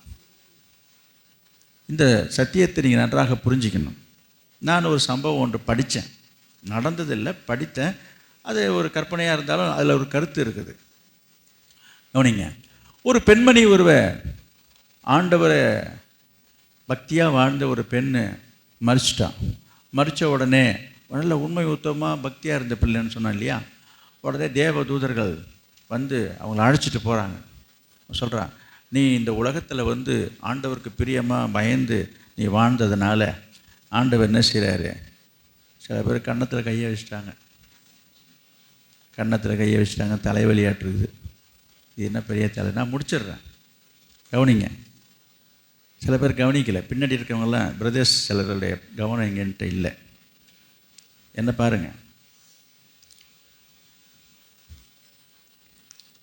கடவுள் என்ன சொன்னார்? சொர்க்கத்தையும் நரகத்தையும் உங்களுக்கு கொண்டுட்டு போய் காட்ட சொன்னார் அப்படின்னு சொல்லி தேவதூதர்கள் அந்த பெண்ணை முதல்ல நரகத்துக்கு கொண்டு போய் காட்டுறாங்க. நரகத்தில் கொண்டு போய் காட்டும்போது நிறைய ஜனங்களை உட்காந்துருக்கோம், பெரிய டேபிள் போட்டிருக்குது. அதில் விதமான உணவுகள்லாம் வைக்கப்பட்டிருக்குது. நிறைய உணவுகள் நிறைய விதவிதமாக இருக்குதுங்க டேபிள் ஃபுல்லாக. ஆனால் அங்கே உள்ள ஜனங்கள்லாம் எல்லாம் பசின்னு சொல்லி அழுதுட்டு கத்திட்டு இருக்காங்க. சாப்பாடு இருக்குது. இந்த பெண்ணு கேட்குறேன், என்னங்க இவ்வளோ பேர் உட்காந்துட்டு எல்லாம் பசின்னு அழுகுறாங்க, இவ்வளோ சாப்பாடு இருக்குது, இவங்க ஏன் அழுகுறாங்க? அப்போ அந்த தேவதூதன் சொன்னானா, இங்கே ஸ்பூன் இருக்குது, அந்த ஸ்பூனுடைய நீளம் 5 அடி இருக்கும், 5 அடி ஸ்பூன் இருக்குது. ஒரு கண்டிஷன் என்னன்னாக்கா, யாராக இருந்தாலும் அந்த ஸ்பூனால் எடுத்து தான் சாப்பிட்ணும், புரியுதா? கையால் சாப்பிடக்கூடாது, ஸ்பூனால் தான் சாப்பிட்ணும். அந்த ஸ்பூன் எவ்வளோ நீட்டு? 5 அடினா கிட்டத்தட்ட ஒரு ஆள் உயரங்க, கிட்டத்தட்ட. கவனிங்க, அவ்வளோ பெரிய கரண்டி எடுத்து எப்படிங்க வாய்க்கு சாப்பாடை கொண்டு வருது? அதனால் இவங்கெல்லாம் அழுதுட்டு கிடக்குறாங்க. அதோடு அது முடிஞ்சுங்க. அடுத்தது சொர்க்கத்துக்கு அழைச்சிட்டு போகிறாங்க, மோட்சத்துக்கு. அங்கே போய் பார்த்தாக்கா இதே போல் நிறைய ஜனங்க உட்காந்துருக்கோம், பெரிய டேபிள், இதே அங்கே என்ன சாப்பாடு அதே போல் தான் இங்கே சாப்பாடு. ஆனால் இவங்கெல்லாம் ரொம்ப சந்தோஷமாக இருக்கிறாங்க. இப்போ கேட்டாங்க, என்னங்க இது அங்கேயும் இங்கேயும் ஒன்றா தான் இருக்குது, அவங்க பசின்னு அழுகுறாங்க, இவங்கெல்லாம் சிரிச்சிட்டு சந்தோஷமாக இருக்கிறாங்களே, அது எப்படி? அப்போ தான் நல்லா கவனிச்சு பாரு, இங்கேயும் அதே 5 அடி நீட்டு கரண்டி தான், என்னது 5 அடி நீளமுள்ள ஒரு ஸ்பூன் தான் இங்கேயும் இருக்குது. ஆனால் ஒருத்தருக்கு ஒருத்தர் என்ன செய்கிறாங்க, ஒரு ஸ்பூன் எடுத்து இந்த கரண்டி எடுத்து அவங்க வாய்க்கு நேரம் நீட்டுறாங்க, அவங்க சாப்பிட்றாங்க. அவங்க எடுத்து என்ன பண்ணுறாங்க, அந்த கரண்டி எடுத்து இவங்களுக்கு நேரம் நீட்டுறதுனால ஈஸியாக அவங்க சாப்பிட்டுக்கிறாங்க, பசி தீர்ந்து போச்சு. அதனால தான் சந்தோஷமாக இருக்கிறாங்க. அப்போ சந்தோஷம் என்று எங்கே இருக்குது? அப்போ என்ன சொல்லி முடிக்கிறாருன்னா, கவனிங்க, இப்படி இவ்வளவு வசதிகள் இருந்தும் வாய்ப்புகள் இருந்தும் இதை எடுத்து பயன்படுத்தி மற்றவருக்கு கொடுக்கணுன்ற ஒரு எண்ணம் இல்லாத, சிந்தை இல்லாததுனால இவங்க அழுதுட்டு உட்காந்துருக்குறாங்க. அந்த எண்ணம் இல்லாதனால, தெரியாததுனால இவங்க என்ன செய்கிறாங்க, நரகத்தில் இருக்கிறாங்க, நரக வேதனைப்படுறாங்க. ஆனால் இதை அவங்க தெரிஞ்சுக்கிட்டாங்க. எதை தெரிஞ்சுக்கிட்டாங்க? எதுவாக இருந்தாலும் அடுத்தவங்களுக்கு கொடுத்து உதவும் போது, அடுத்தவங்களுக்கு கொடுக்கும்போது நமக்கு கிடைக்கும் என்கிற அறிவு இருந்ததுனால அவங்க சந்தோஷமாக இருக்கிறாங்க. நான் உங்களுக்கு சொல்கிறேன், என்ன செய்யணும் நம்ம? இப்போ சொல்லுங்கள், மற்றவர்களுக்காக வேண்டுதல் செய்யணும். அதை பற்றி நான் சொல்ல வந்தேன். மற்றவர்களுக்காக நாம் வேண்டுதல் செய்யும் பொழுது உங்கள் வேண்டுதலுக்கான பதில் கிடைக்கும். உங்கள் வேண்டுதலுக்கான பலன் கிடைக்கும். நீங்கள் வேண்டிக் கொள்கிற காரியம் உங்களுக்கு கிடைக்கும். நீங்கள் வேண்டும் என்று கேட்கிறதெல்லாம் கொடுக்கப்படும். புரியுதுங்களா? அப்போ கிடைக்கணும்னா என்ன செய்யணும்? நம்ம இப்போ ஜோடிக்கப்படணும். அந்த வசனத்துக்கு வரேன். எஸ்தர் 2:13 சொல்லப்படுறது ஜோடிக்கப்படணும். நான் சொல்கிறேன் அலங்கரிக்கப்படணும். எப்படி அலங்கரிக்கணும்? உங்களை எப்படி அலங்கரிக்கணும்? அழியாத அலங்கரிப்பாக இருக்கிற சாந்தமும் அமைதலும் உள்ள ஆவினால உங்களை அலங்கரித்து கொள்ளுங்க. இப்படிப்பட்ட நல்ல குணங்கள் சுவாபங்கள் உங்களிலே உருவாக வேண்டும் என்று சொல்லி வேண்டிக் கொள்ளுங்க. ஜெபிங்க. ஆண்டுடைய சமூகத்தில் உட்கார்ந்துருங்க. தேடுங்க. கர்த்தர் உங்களை அந்த சுவாபத்தினாலே நிரப்புவார். அந்த சுவாபம் வரும் பொழுது நீங்கள் ஆசீர்வதிக்கப்படுவீங்க. நீங்கள் வேண்டுமென்று கேட்கறதெல்லாம் ஆண்டவர் கொடுப்பார். இப்போ தெரியுதா ஏன் வேண்டுமென்று கேட்டதெல்லாம் கிடைக்கலன்னு? இன்னும் நீங்கள் சிலர் உங்களை அலங்கரிப்பில் சில குறைவு இருக்குது. அலங்காரமாக தான் இருக்கீங்க. அந்த அலங்கரிப்பில் ஒரு குறைபாடு இருக்குது. அலங்கோலமாக இருக்காதீங்க, அலங்காரமாக இருங்க. அலங்காரம் என்கிற பேரில் சில பேர் அலங்கோலமாக இருக்கிறாங்க. அதை தான் நான் முன்னே சொன்னேன். ஒழுங்காக இருக்கிற எல்லாத்தையும் வெட்டி விட்டுறது, இங்கெங்கே நறுக்கி விட்டுறது, அங்கே இருக்குது. கேட்டால் இதெல்லாம் அலங்கரிப்பான். ஐயோ, ஆண்டவர் எல்லாத்தையும் அழகாக தான் படைச்சிருக்காரு. அழகு என்கிற பேரில் அலங்கோலப்படுத்தாதீங்க. ஆண்டவர் சொன்ன குணங்களால் உங்களை அலங்கரித்து கொள்ளுங்க. அப்பொழுது நீங்கள் வேண்டுமென்று கேட்பவையெல்லாம் உங்களுக்கு ஆண்டவர் கொடுப்பார். நம் ஜெபம் பண்ணுவோமா?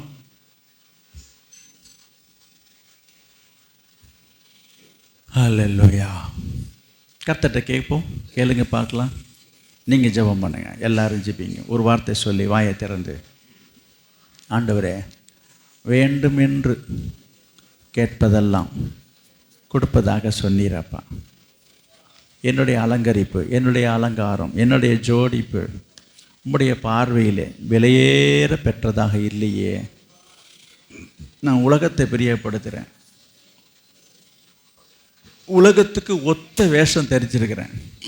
உலகத்தானை போல உடுத்தி கொள்ளணும், உலகத்தானை போல அலங்கரித்து கொள்ளணுன்ற ஆசைகள் இருக்கிறது. அதை எல்லாவற்றையும் எடுத்து போடுங்க ஆண்டவரே. அழியாத அலங்கரிப்பாக இருக்கிற சாந்த குணம் என்னிடத்தில். நான் கோபப்படுறேன், எரிச்சல் படுறேன், ஆத்திரப்படுறேன். எனக்கு கோபமாக வருது, ஆத்திரமாக வருது. ஆண்டவரே, என்னை ஒரு நல்ல குணத்தினால என்னை அலங்கரிங்க. அப்படியா? அப்படிப்பட்ட அபிஷேகத்தை தாங்க, ஆவியை தாங்க, நிறைவே தாங்க. ஆண்டவரே, நமக்கு ஸ்தோத்திரம். கிருபை செய்யுங்கப்பா, நமக்கு ஸ்தோத்திரம். நீங்கள் தான் ஜெபிக்கணும். பிரைஸல்லா. நீங்கள் ஜெபிக்கணும். நம்ம ஒரு நேரம் இந்த வார்த்தை வசனத்தை கேட்டது முக்கியமல்ல, நீங்கள் இப்போ ஜெபிக்கிறதும் நீங்கள் என்ன சொல்கிறீங்கன்றதை பார்த்து தான் கர்த்தர் உங்களை ஆசீர்வதிக்க போகிறார். பிரைஸல்லா. அல்லேலூயா. ஸ்தோத்திரம். நம்ம என்ன சொல்லி இப்போ ஜெபிக்கிறேங்கிறத பார்த்து தான் கர்த்தர் உங்களை நடத்துவார். கர்த்தர் உங்களை ஆசீர்வதிப்பார். நீங்கள் கேட்கிறதெல்லாம் கொடுக்க போகிறார். நீங்கள் வேண்டுமென்று கேட்கிறதெல்லாம் உங்களுக்கு கிடைக்கும். நீங்கள் வேண்டுமென்று கேட்கிறதெல்லாம் கர்த்தர் கொடுக்க போகிறார். என்ன சந்தோஷமாக இருக்குது இந்த வார்த்தை. நல்ல ஆசீர்வாதமான வார்த்தையை கர்த்தர் கொடுத்துருக்கிறார். நீங்கள் செய்ய வேண்டியதெல்லாம் என்ன? உங்களை அலங்காரத்தை, உங்களை அலங்கரிப்பை கர்த்தருக்கு ஏற்க வண்ணமாக மாற்றிக்கொள்ளுங்க. கர்த்தருடைய பார்வையிலே விலையேற பெற்றதாக இருக்கும்படி அதை மாற்றிக்கொள்வோமாக. உலகத்தானை போல உலகத்துக்கு ஒத்த வேஷம் தெரிக்காமல், நம்மை சரீரத்தை அலங்கோலப்படுத்தாமல், அசிங்கப்படுத்தாமல், தகுதியுள்ள வஸ்திரம், நாணம், கீழ்ப்படிதல், தாழ்மை, பொறுமை, இப்படிப்பட்ட நல்ல சுவாபங்களால் நம்மை அலங்கரித்து கொள்ளும்படியாக ஆண்டவரே என்னை அலங்கரிங்க ஐயப்பா. உம்முடைய சுவாபங்களால், குணங்களால் என்னை அலங்கரிக்க வேண்டும் ஐயா என்று சொல்லி கேளுங்க. கர்த்தர் இன்றைக்கு இப்பொழுதே தம்முடைய பரிசுத்த ஆவினாலே உங்களை நிரப்பி உங்களை அலங்கரித்து உங்களை அழகுபடுத்த போகிறார். உங்களை அழகாக பார்க்க விரும்புகிறார். ஹல்லேலூயா, ஹல்லேலூயா. சௌந்தரியம் வீண், கர்த்தருக்கு கர்த்தரால் புகழப்படுவதே அழகு என்று சொல்லப்பட்டிருக்கிறது. பிரைஸ் அல்லாஹ். ஹல்லேலூயா. கர்த்தரால் புகழப்படுகிற ஸ்திரீ தான் ஆண்டோடைய பார்வையை விலையேற பெற்றவர்கள். அல்லேலூயா. பிரைஸ் எல்லாம், பிரைஸ் எல்லாம். ஆமேன், ஆமேன், ஆமேன். பிரைஸ் எல்லாம். நாம் ஜெபிக்கிறோம். எல்லாரும் 2 வார்த்தை சொல்லி நீங்கள் ஜெபிக்கணும். நீங்கள் சொல்கிறத கர்த்தர் கேட்கிறார், கேட்பார். கர்த்தர் கேட்கிறார், கேட்டுக்கொண்டு இருக்கிறார்.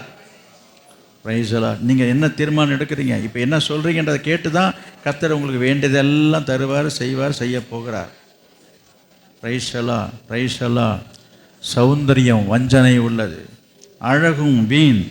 கர்த்தருக்கு பயப்படுகிற ஸ்திரியே புகழப்படுவாள் என்று சொல்லப்பட்டு. அல்லேலூயா. ஸ்தோத்திரம் ஆண்டவரே, ஸ்தோத்திரம், ஸ்தோத்திரம், ஸ்தோத்திரம். Praise the lord, praise the lord. Hallelujah. Oh Jesus,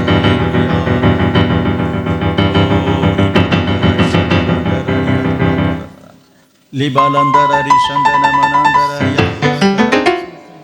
இயேசுவே உமக்கு ஸ்தோத்திரம். நீங்கள் 2 வார்த்தை சொல்லி ஜெபிக்கிறதுக்காக கர்த்தர் தம்முடைய செவியை உங்கள் பக்கமாக சாய்த்து கொண்டிருக்கிறார். அல்லேலூயா. ஸ்தோத்திரம் ஆண்டவரே, உமக்கு ஸ்தோத்திரம். ஸ்தோத்திரம் ஆண்டவரே.